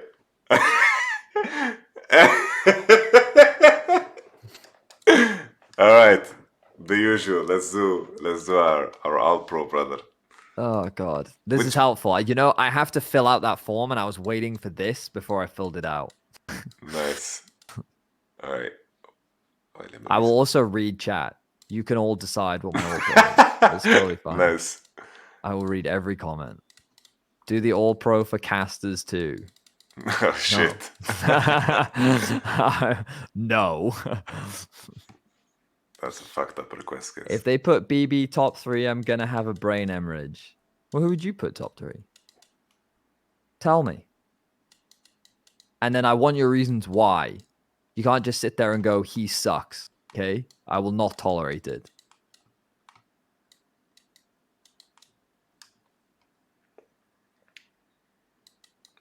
Pedro S tier. Pedro is S tier. True. All right.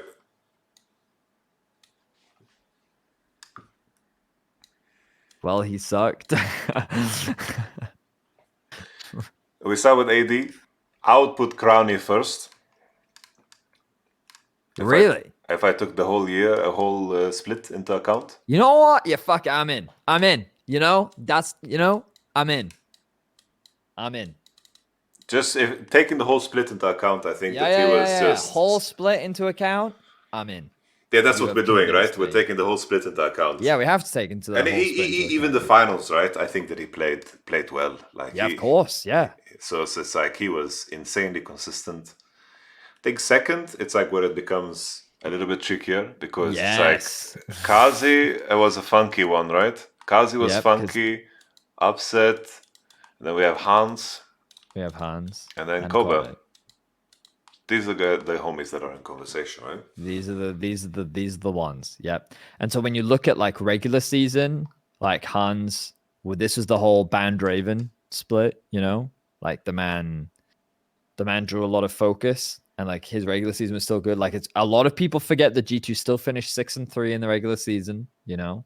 They were basically tied for second place, and then due to head-to-heads, they didn't get the second seed.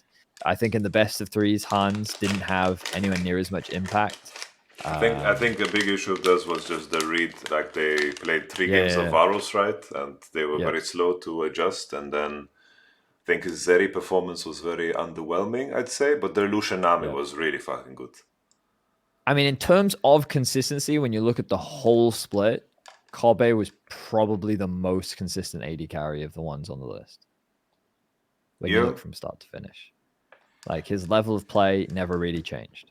Whereas I think Kazi had a rough start, very strong finish. Right? Yes. I think Upset had an incredibly strong start, weaker finish. You know, but Yeah. even in the best of threes, Upset still continued to look very, very good. You know, Yeah. I think a big part of it as well is, I think, like the conversation of support is also important here. true. I think looking at these 4 players, I would say that Upset was probably playing with the weakest performing support, True. barring maybe Young Hoon in the series against Mad Lions, Sure. because he was locking Nautilus and like inviting Broms, and it was tricky. So what do we value more, right? Yeah, that's the tricky one. I would say that recency does have slightly more impact. I think for me, Kazi needs to be on the list. Whether it be 2 or 3, I'm open to debate.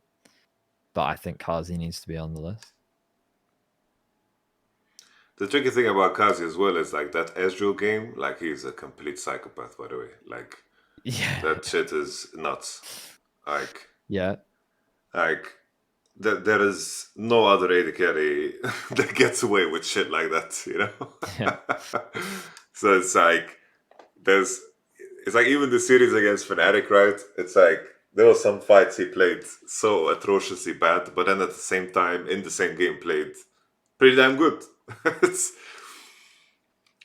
I think Here we go. Steph. Why just because he won, he was pissed for too long? I mean, well, his Jinx literally won them like all of the group stages to the point at which even in the finals it was banned against him. His Ezreal performance in the game 5 against Mad was like really insane. Obviously, like he also had some really bad Ezreal performances, which is why like I'm more inclined to put him in 3 rather than 2. But Kazi, like when the team needed him to perform, and like when you watch him play fights, mechanically the guy is really fucking good. like his reaction speed to certain things and like his overall general positioning, very good. Like Kazi is a very good AD carry. He was clutch as fuck, too inconsistent. I value upset. I mean, well, that's just you valuing consistency from start to finish. But if you then want to talk consistency, like I think Upset was very quiet in the final 2 best of 5s. Very quiet. And you can put some responsibility onto his support if you want to. But like I think that you can, like one example is you contrast Hans Summer's Lucian game against Mad to Upset's Lucian games in the Vitality Mad series. Like very different Lucian impacts, right? And like context obviously matters. Like I'm not trying to shill an Upset here. It's just if you're going to use consistency as an argument, I'm just saying that like it's a difficult one. It's really, really challenging. yeah. I also want to reiterate, it's like we're not building a roster. We're We're not looking building a only roster. at performance. It's like we could remove their names and put numbers instead, and attach Yes. that to their performance. We're not building a roster. It's like these lists would look very different if we are building a roster of the top 5 players.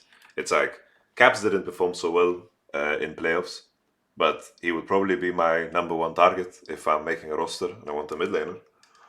Yeah. Of course. Of course. Yeah, Yeah, this one's really fucking hard, man. I don't know. I yeah. don't know. Like, it's weird. Like, I see some people in the chat saying Crowny Kobe Kazi or Crowny Kazi Kobe, and like my gut would agree with that. And like, there's a part of me that's like, not having Upset and Hans feels very wrong, especially when you look at the regular season, they were both performing incredibly well. It's And like the best of 3s as well. for me, my gut tells me Crowny Hans Upset, but I am worried that a part of me is thinking too much about what I think of them as players. Yes. No, you're 100%. Like, that's exactly what I would think you're doing. Yeah. I would very much agree with But you. then again, they Like, also had like really, really good games. yes. And like, even though Kazi won, he had some really bad games. Like, he lost them game 2. He was the reason why they lost. Yep. You know, so like, it's really fun. My gut would actually be Crowny, Kobe, Kazi, which is wild, but that's kind of what I'm thinking. But I Well, don't like 80 carry at all. this is the Vedius one. We just make 2. I think that's the way. Okay. The crazy thing about this one to me is that I might wake up tomorrow and want to change all of this. Yeah, man. I mean, it's not easy. Like, how the hell do you? It's fucking horrible. This is the toughest top 3 to do of all time. So because I think you made a great point, which was that this is probably one of the splits where we saw more like failures than we saw successes. You know what I mean? yeah. Like, Is I felt like Kazi that a your second? lot of- Sorry, I Kobo or Kazi? Which order was it? Kobe 2. And then Kazi 3, I think. Okay. God, it feels wrong. It feels wrong. Feels wrong. Not having upset or Hans in my top 3 feels wrong, man. Feels wrong. It's fine. I think it's perfectly fine. Because keep in mind, it's like we're very limited from what the games that we see, and it's like our own personal biases that we can't really make into something tangible are going to prefer certain things. So it's perfectly fine. Support, I would put Hilly first. I think that one is super clear to me. Philly? Yeah. Ooh. I would debate Mickey. I think Mickey also had a really insane split overall. Oh, what about Labrov? Fuck. Shit. Would it just be Labrov, Hilly, Mickey? Is that the 3? It's for sure a combination of Hilly, Mickey, Labrov to me. Yeah. Labrov, Hilly, Mickey. Mickey, Hilly, Labrov. Mickey first. I think it's a bit of a push. But I mean, I guess I could see the argument, I guess. Honestly, all 3 of these supports fucking smurfed. But for me, Hilly coming first, I think that Hilly was so instrumental in the G2 series. And that's such a big deal to me because it's like Hilly versus Mickey, you know? It's like. Sure. And then I think Hilly against Labrov, like he completely outperformed him. And I think when Mad Lions were beginning to ramp up, Hilly was the first one to start smurfing, I feel like. Okay, sure. You know what? You sold me. I think my list then will be Hilly, Labrov, Mickey.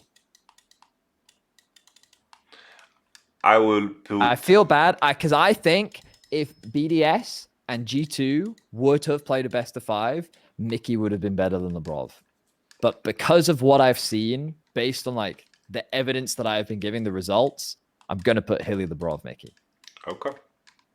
So I'm using the data rather than like, because I think it is my biases towards Mickey and like my expectations. But like, I think that Mickey is a better player than Labrov. But I think based on the results, Labrov performed better than Mickey did this split. So Okay. he just straight up entered. Yeah, I mean, like, sure, he may have entered the finals. That's totally fine. But like outside of that, like he's just had a very good split from start to finish, you know? Like, whereas that's not entirely true for Mickey, who ended up getting kicked into the losers bracket, also lost to Hilly and Mad. Like, Hilly beat both Labrov and Mickey. We didn't get to see Labrov versus Mickey in a best of 5. The only thing you can say conclusively is that Hilly performed better than both these supports. It's no, like I would say that Labrov had a very, very strong split. He just had the poor finals. I think that's it. It's like there are plenty of. It's like I guess T1 is the better example, right? It's like, are we going to say they're all shit because of their finals? No, right? So yeah. Okay, mid lane. Okay. Mid lane. So who God. do we have? No. So we have humanoid, I can't put humanoid in my top 3, bro. I think Nuke, I think that he was the best performing Niski, mid during the group stages, but Jesus. Niski, Caps, Larson. Caps, Perks. Holy shit. Mid lane has been rough. It's been rough, bro. Leader. Larson leader, yeah. Nuke. There's Ruby. no shot you can say that Nuke was the best performing mid of the league, man. I can't believe it. I can't. Honestly, it has to be Niski, though. I mean, I think so. Yeah. Niski Gragas. Yes.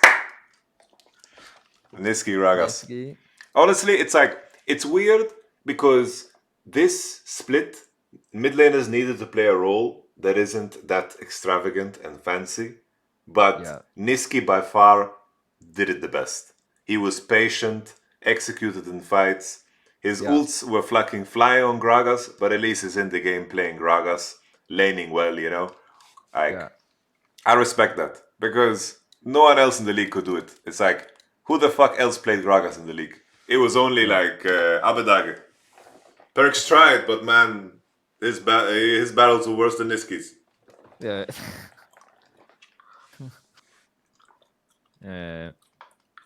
Yeah. Okay. Yeah. Okay. I'll buy in. Niski number 1. Okay, Niski number 1? Okay. I'm in. You have to choose number 2. Yeah, fuck. I mean, it has to be Nuke based on performance, right? Like, Caps is terrible. And like, when I think about Nuke across the entire split, I think it just kind of has to be. I think it has to be Nuke. He had some good Casio games, some good Syndra games. Yeah. Against Vitality specifically. I think it has to be Nuke second. I think it has to be. Yeah. I wanted to delete this, but this just makes it look worse. And you've made a right mess of it, haven't you? This has made it look worse. Alright. So, Nuke I think is fair, yeah. I think it's fair, yeah. Why is it so hilarious, but Nuke in rank 2? So, it's not that it's like hilarious, it's that he basically played 3 champs between groups and playoffs. And he like did the same thing every game, you know?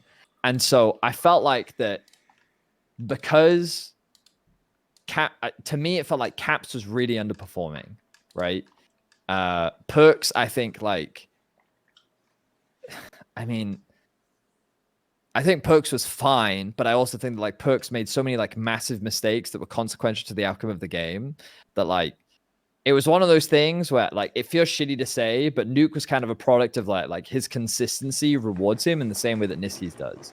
Like they maintained a certain level, whereas I think that the typical top performance underperformed, which is why it feels kind of weird.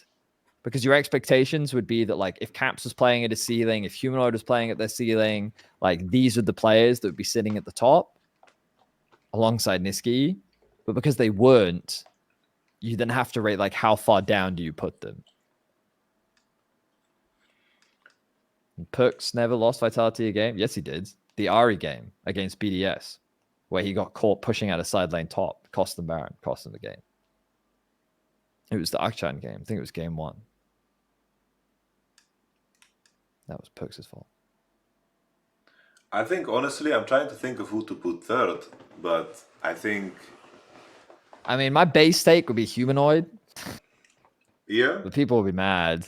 Why? Well, because, like, his regular season wasn't very good, and it really wasn't.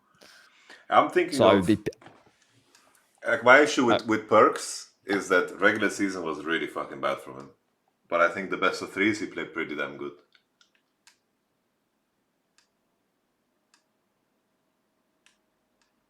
Like, best of 3 Perks was really good. Regular season Perks was pretty damn bad, I think. Yeah, but like this is the problem, right? Like best of 3, like Perks and Humanoid are in the same boat. So then is it Larson? Is Larson the most consistent mid out of the 3 of them, or would you put Leader, the man who actually had a very good regular season and then flopped in the best of 3s? Yeah, best of 3 Leader. I'm so disappointed in Astralis. I'm hurt by them, you know. I was so gassed up by them, you know. Yep. Honestly, He was getting shit on by humanoid, yeah, the issue is regular split, but even regular split, like he had some good games, right? Regular Yeah, I split. mean, the problem again for Fnatic was that like they had bigger problems outside of just individual laners, right? Like they had massive draft issues. They'd gone through a giant roster change. Their very first week, their top laner went like 0-16, you know? Like, Let's put this one on hold and we come back to it. I mean, I'm going to stick to I'm going to put Humanoid. I'm putting Humanoid 3. That's what I've decided. I'm putting Humanoid 3. Okay. I'm gambling. I'm putting my neck out. I'm putting Humanoid 3. I will let it marinate so we can move on. Oh, good. Jungle, the easy one. Jungle, Smile. the easy one, yeah. Honestly, it's like I love me some Jankos, but 10 games is a very small sample size for my taste. Yeah. Okay. So it's like for me, it's like I'm Elioya first, Yeah, I'm the same. and then like I'm thinking Shio and Yike. That's also what I was thinking, yeah. And the order of that, I would probably put Continue. Shio second, and then Yike third. Then Jankos is like honorable mention. We're going to go into too deep of a rabbit hole if I'm gonna begin to say, but if Jankos was a Mad Lions, then he would have been better. Yeah. You know, it would be like a mess. You know, it's like it would be a horrible mess. Like I could see the argument if people wanted to do like an Elyoya Sheo Yankos or an Elyoya Yike Yankos, something like that. I could see it. I wouldn't be mad if someone did that. Yeah, if someone told me they take Jankos over Yike, I would get that. Yeah, like 1 second. the issue is it's like you guys are mentioning Elioya regular season games, but Elioya regular season games, you know how many games he played this split? He played 5, 4, 5, 2, 3, 2. Like that's so much more. That's so much more than the regular season games. If we are overvaluing BO5 for Elioya, how can Yak be top 3 when he Omega choked BO5? Omega choked? You are completely delusional, man. Yeah.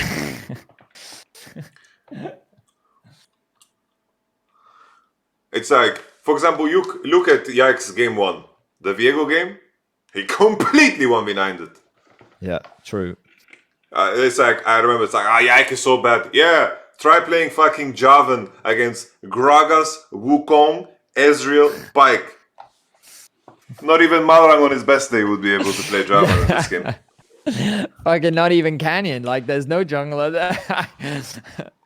The only jungler that could do it was SOFM. It's the only one on the planet. Yes, true. But once again, it's like, I think Shio, in the context of the meta, was a very perfect slot in. I think the way he played Vi, Maokai, perfect for Shio. If I would make a roster, I would probably look at different players differently. I would look at Jankos, Yike, Elioya, probably ahead of Shio. Yep. Do you agree with the order, or do you want something else? Yeah. Shio? No. I agree. All right. Fans gonna be mad, but unfortunately, it's just the situation that Jankos was put in. If you were to ask me, would I choose Jankos over some of these players to build a team? I'd say yes. You know, like, and that's the reality. But I have to base off performance, and unfortunately, Jankos found himself in a situation where it's harder to compare him when he has such fewer games. So Jankos got team gaps. We've got top lane. Chase is... This one is the easiest for me. Where it's Chase is number 1 for me. Chasey, Adam, Photon would be my top 3 still. I am so allergic to how Adam has played.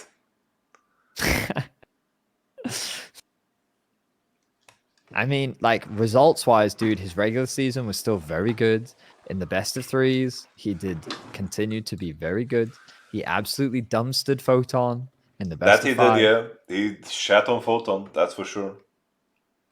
So like, you know, like you guys can criticize them all you want, but based on the results. Like again, if you were to ask me, and I'm building a team in Europe, who am I taking, Adam or Photon? 9 times out of 10, I'm taking Photon. But doesn't change the fact that Adam completely shit on Photon in that best of 5. And that's, if we're building an all pro based on the performances that we've seen, then I that's think kind of what I think it's fair. I think like special shout out to Shigenda BB, but I think in terms of overarching impact, it's just you put Adam second, yes, and Photon third. yeah. Okay, I have to think Like about Jagenda, this. you guys are making great points. Like I agree with you to a certain extent. Like, but in a best of 5, who are you having more faith in based on like Adam is a byproduct of the success of his team. He picks champions and he gets left isolated in a matchup where he's able to thrive. Like it just works for BDS, and he's in an environment where he's set up for success. And I think that's not true for Jagenda. I don't think that Jagenda always gets the resources that he needs in order to be like that 1v9 carry. And like there was that one Jace game where he absolutely popped off, but that was of his own volition. That was him doing it himself, not because he was necessarily given the resource, and the game's kind of devolved into some chaos. I think yeah, I think my issue is I would probably leave Adam out of my top 3. Really? Yeah, but I But don't know again, who is I'd that replace because him you're with. building? No, Is no. that from your Basically, it's perspective like because regular split 2. Like regular split 2, he had games where he's like for example against Team Heretics. It's like, what the fuck was he doing in this game? You know, he gets cancelled on the TP. It's like it's a mess of a game. And I think in some of the series before too, it's like I think that he just got away with so much, and that's like without even considering the finals. I think the series against Vitality was a really, really big one for him. And that's like the only reason why I am considering putting him.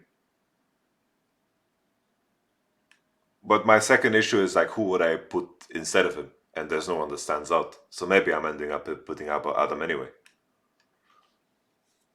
yeah.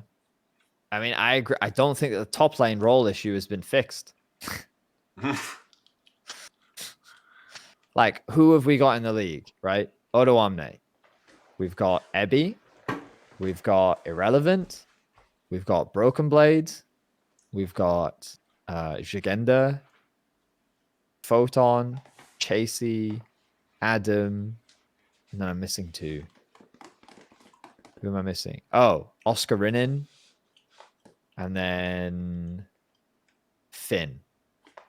Like, guys, come on. Tell me. Of that list? This split? Like, what are we doing? That is a bit dirty. You know what I mean? Like, come on, chat, help me out here. Like, what are we doing? What are we doing? Yeah, like, there's a bunch of people being like, "Don't put Adam top 3. Don't do it." I just gave you the list. Give me a better one. Like, please. I'm thinking. open to having a I'm thinking right conversation. now if I should put BB or yeah, basically BB over Adam. That's the only thing that I'm considering now. Adam, BB Jagenda. Like, Jagenda's the one that's the most compelling to me. But like, are you really gonna like? I could see a Chasey Jagenda Adam, but it's really difficult to justify the Photon greater than Adam when you all saw Adam shit on Photon. Like, he literally solo killed him as Scion versus Cannon. He took a big shit on Photon, and Photon Like, he completely literally, ran it like, down. like, it's a really difficult argument when you have the tape of Adam literally shitting on Photon. So, like, it's a really difficult argument to say that Photon had a better, like, when you rate top laners throughout the whole split in that direct comparison. Like, it'd be one thing if Photon shat on every other top laner in the league and then Adam didn't, but in the one time that they go up against each other, Adam beat Photon, then, like, that's one angle I suppose you could take. I guess the conclusion is the top lane is kind of clapped. Yeah, top lanes are...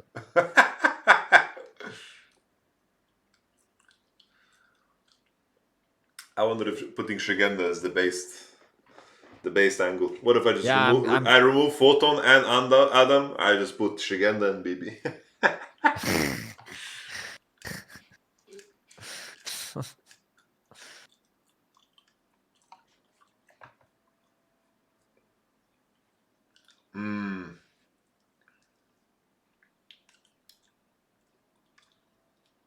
Yeah, it's weird. I just don't subscribe to the role that Adam has on BDS yeah. as something inherently difficult. But the series against Vitality deserves some props, you know. Adam is getting 4 bans in the finals. Yeah, It's a valid point. he's getting 4 bans, but they also have to ban. They don't play Cannon, they don't play Jace. That's also a True. problem, right? True. So it's Like his Cassante was not good. It was not good at all. yeah. Like, guys, originally my top 2 would have been Chasey Photon, and then I would have been debating who goes 3. And then that's where I probably would have put Shigenda. And then the top lane would have been easy.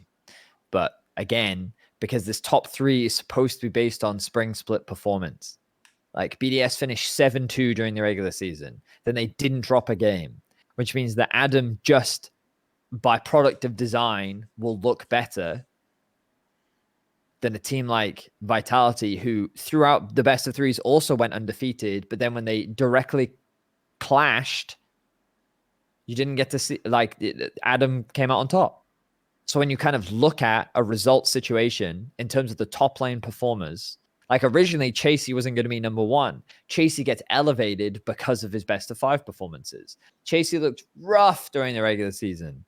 He was not good. And even in their 5 games against G2, he used his Cannon ultimate on the Raptors. He was fucking choking, man. Like As a Photon had a terrible best of 5 against BDS. yes, really He bad. was atrocious. And you can sit there and argue if Vitality and BDS were to rematch again, would it look different? Probably. But you don't get to speculate on when it comes to the top, like when it comes to things like All Pro. You got to make the decision based on what you saw during the regular season. Yeah, it's like Photon was fisting people though in the regular split in a way that was like, wow.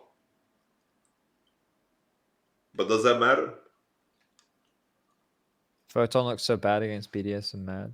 I don't remember the best of 3. Didn't Vitality and Mad also play a best of 3? And that I don't, but wasn't that the Bow show? Not really Photon. I don't remember. I think the only other thing I would subscribe to is Chasey Adam Jagenda. That one, chat, you've convinced me on. That one, after thinking about it, I can see.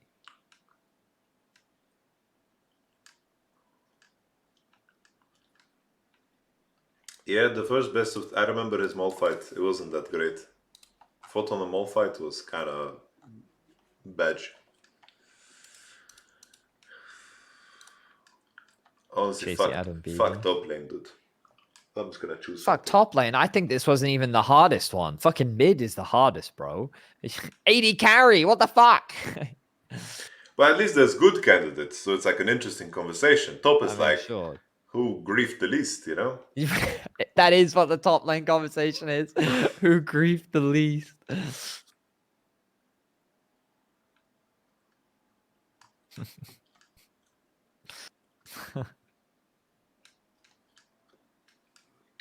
Fucking Swifties Rumble. I remember the Swifties Rumble, yeah. Oh man. Whatever. I'm just gonna lock something in to just lock something in. I'm doing Chasey, Adam. Are you changing Photon? I don't know, man. I really don't know. The one I'm still debating is my 80 carry list. I'm not happy, but I don't know if any list would make me happy.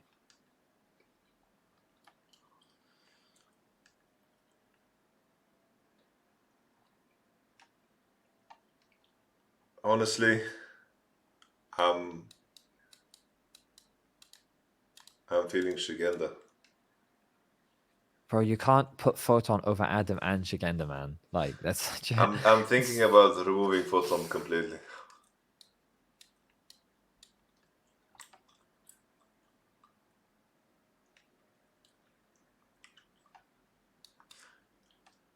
Adam went down 3K plus games, 4-5. Yeah, but that's comparing him to Chasey. And we all agree Chasey's better than Adam. Fuck it. I'm not gonna linger on this anymore. I'm just No gonna. shot you putting Shigenda BB, bro. I'm putting Chasey Shigenda, baby. Fuck it. That's what I'm doing. Oh god. It's so hard because BB action was completely fucked. Honestly, I'm gonna put licorice. Fuck it. Oh my god. I mean, fair, man. Fair. Do you get given a form? Do you have to fill out the All-Pro form as well? Did you get an email? I don't think I got a form yet, no. Okay. I will send them a print screen of this beauty that we just made. Okay, who's my mid? Who's my mid here? Honestly, Caps is a nice guy. There we go. Caps is a nice guy. There we go. There we go. Are we happy? No. No, I'm not happy either. There we go. I'm not happy at all. I don't think anyone... I think this will be the most controversial All-Pro ever. Yeah. It's fucked. It's completely fucked. I don't think it's a happy top 3. No. Support, Hilly, Mickey, Labrov is comfortable top 3. Yes. That is the one I have the most confidence I in. like Support, jungle too. Hilly, Mickey, Labrov. I also like jungle. I agree. I think, like, but you can rearrange the order if you want. And, like, I know some of you fans will put Yankos in your top 3 of jungle. And, like, that's fine. I'm not going to get mad at you for that. I'm happy with my AD, support, jungle, top and mid. Honestly, just fucking sub me in. That's...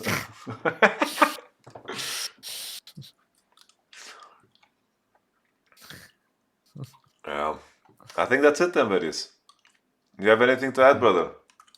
I need to... Man, I'm sorry that you're late for your coaching session. No, it's okay. Let me just shrink our pictures here. Boom.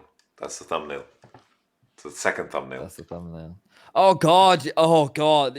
I'm probably gonna change mind on the Crowny Kobe Kaze, to be honest, but oh my god. Oh, now that I moved my forehead, you see? Nice. 80 carry, man. Who's your MVP? Who's my MVP? Yeah.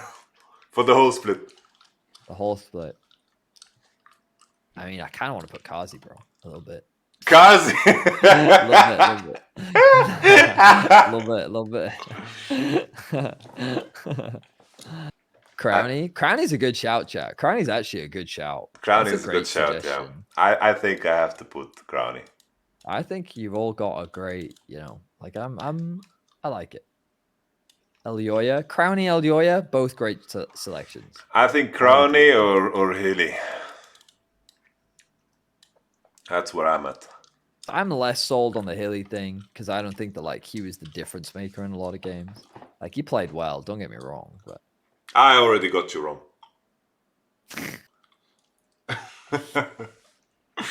Yamato boosting his guys. my guy, Jizuke MVP. Yeah.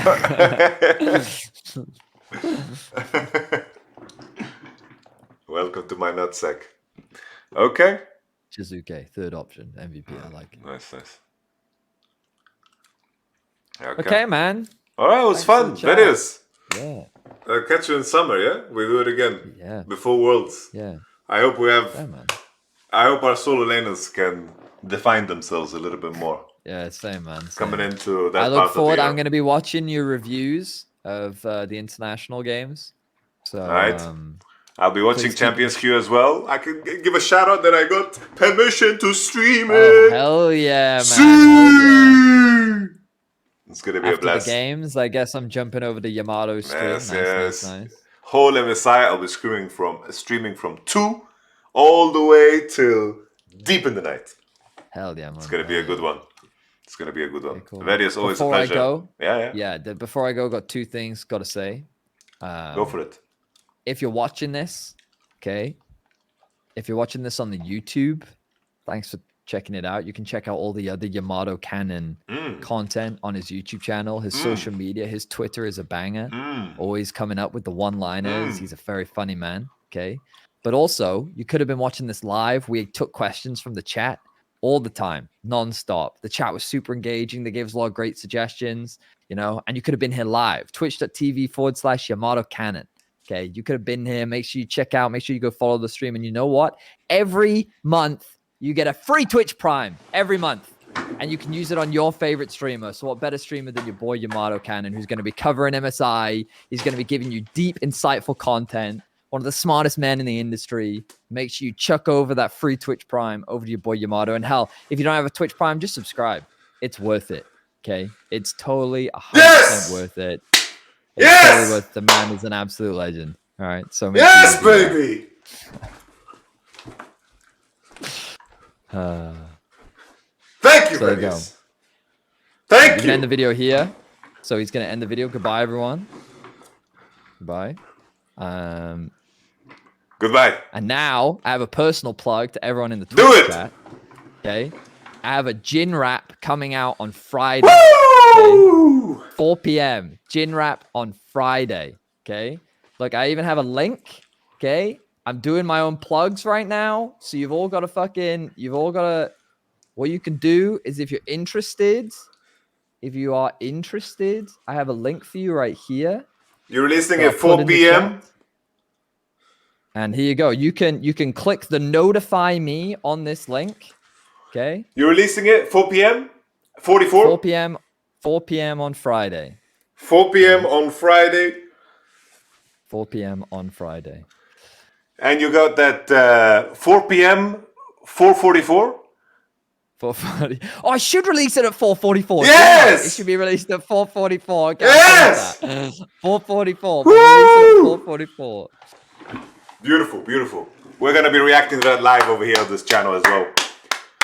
I'm going to give some love to Vedius. Yeah, all I right. hope you like it. I've been working on it for a long time, so I hope you like it. Nice. Okay, Vedius. Appreciate it. Okay, thank you so much. Homies Take in care the of chat. yourself, Jacob. All the best. Homies in the chat. Bye-bye.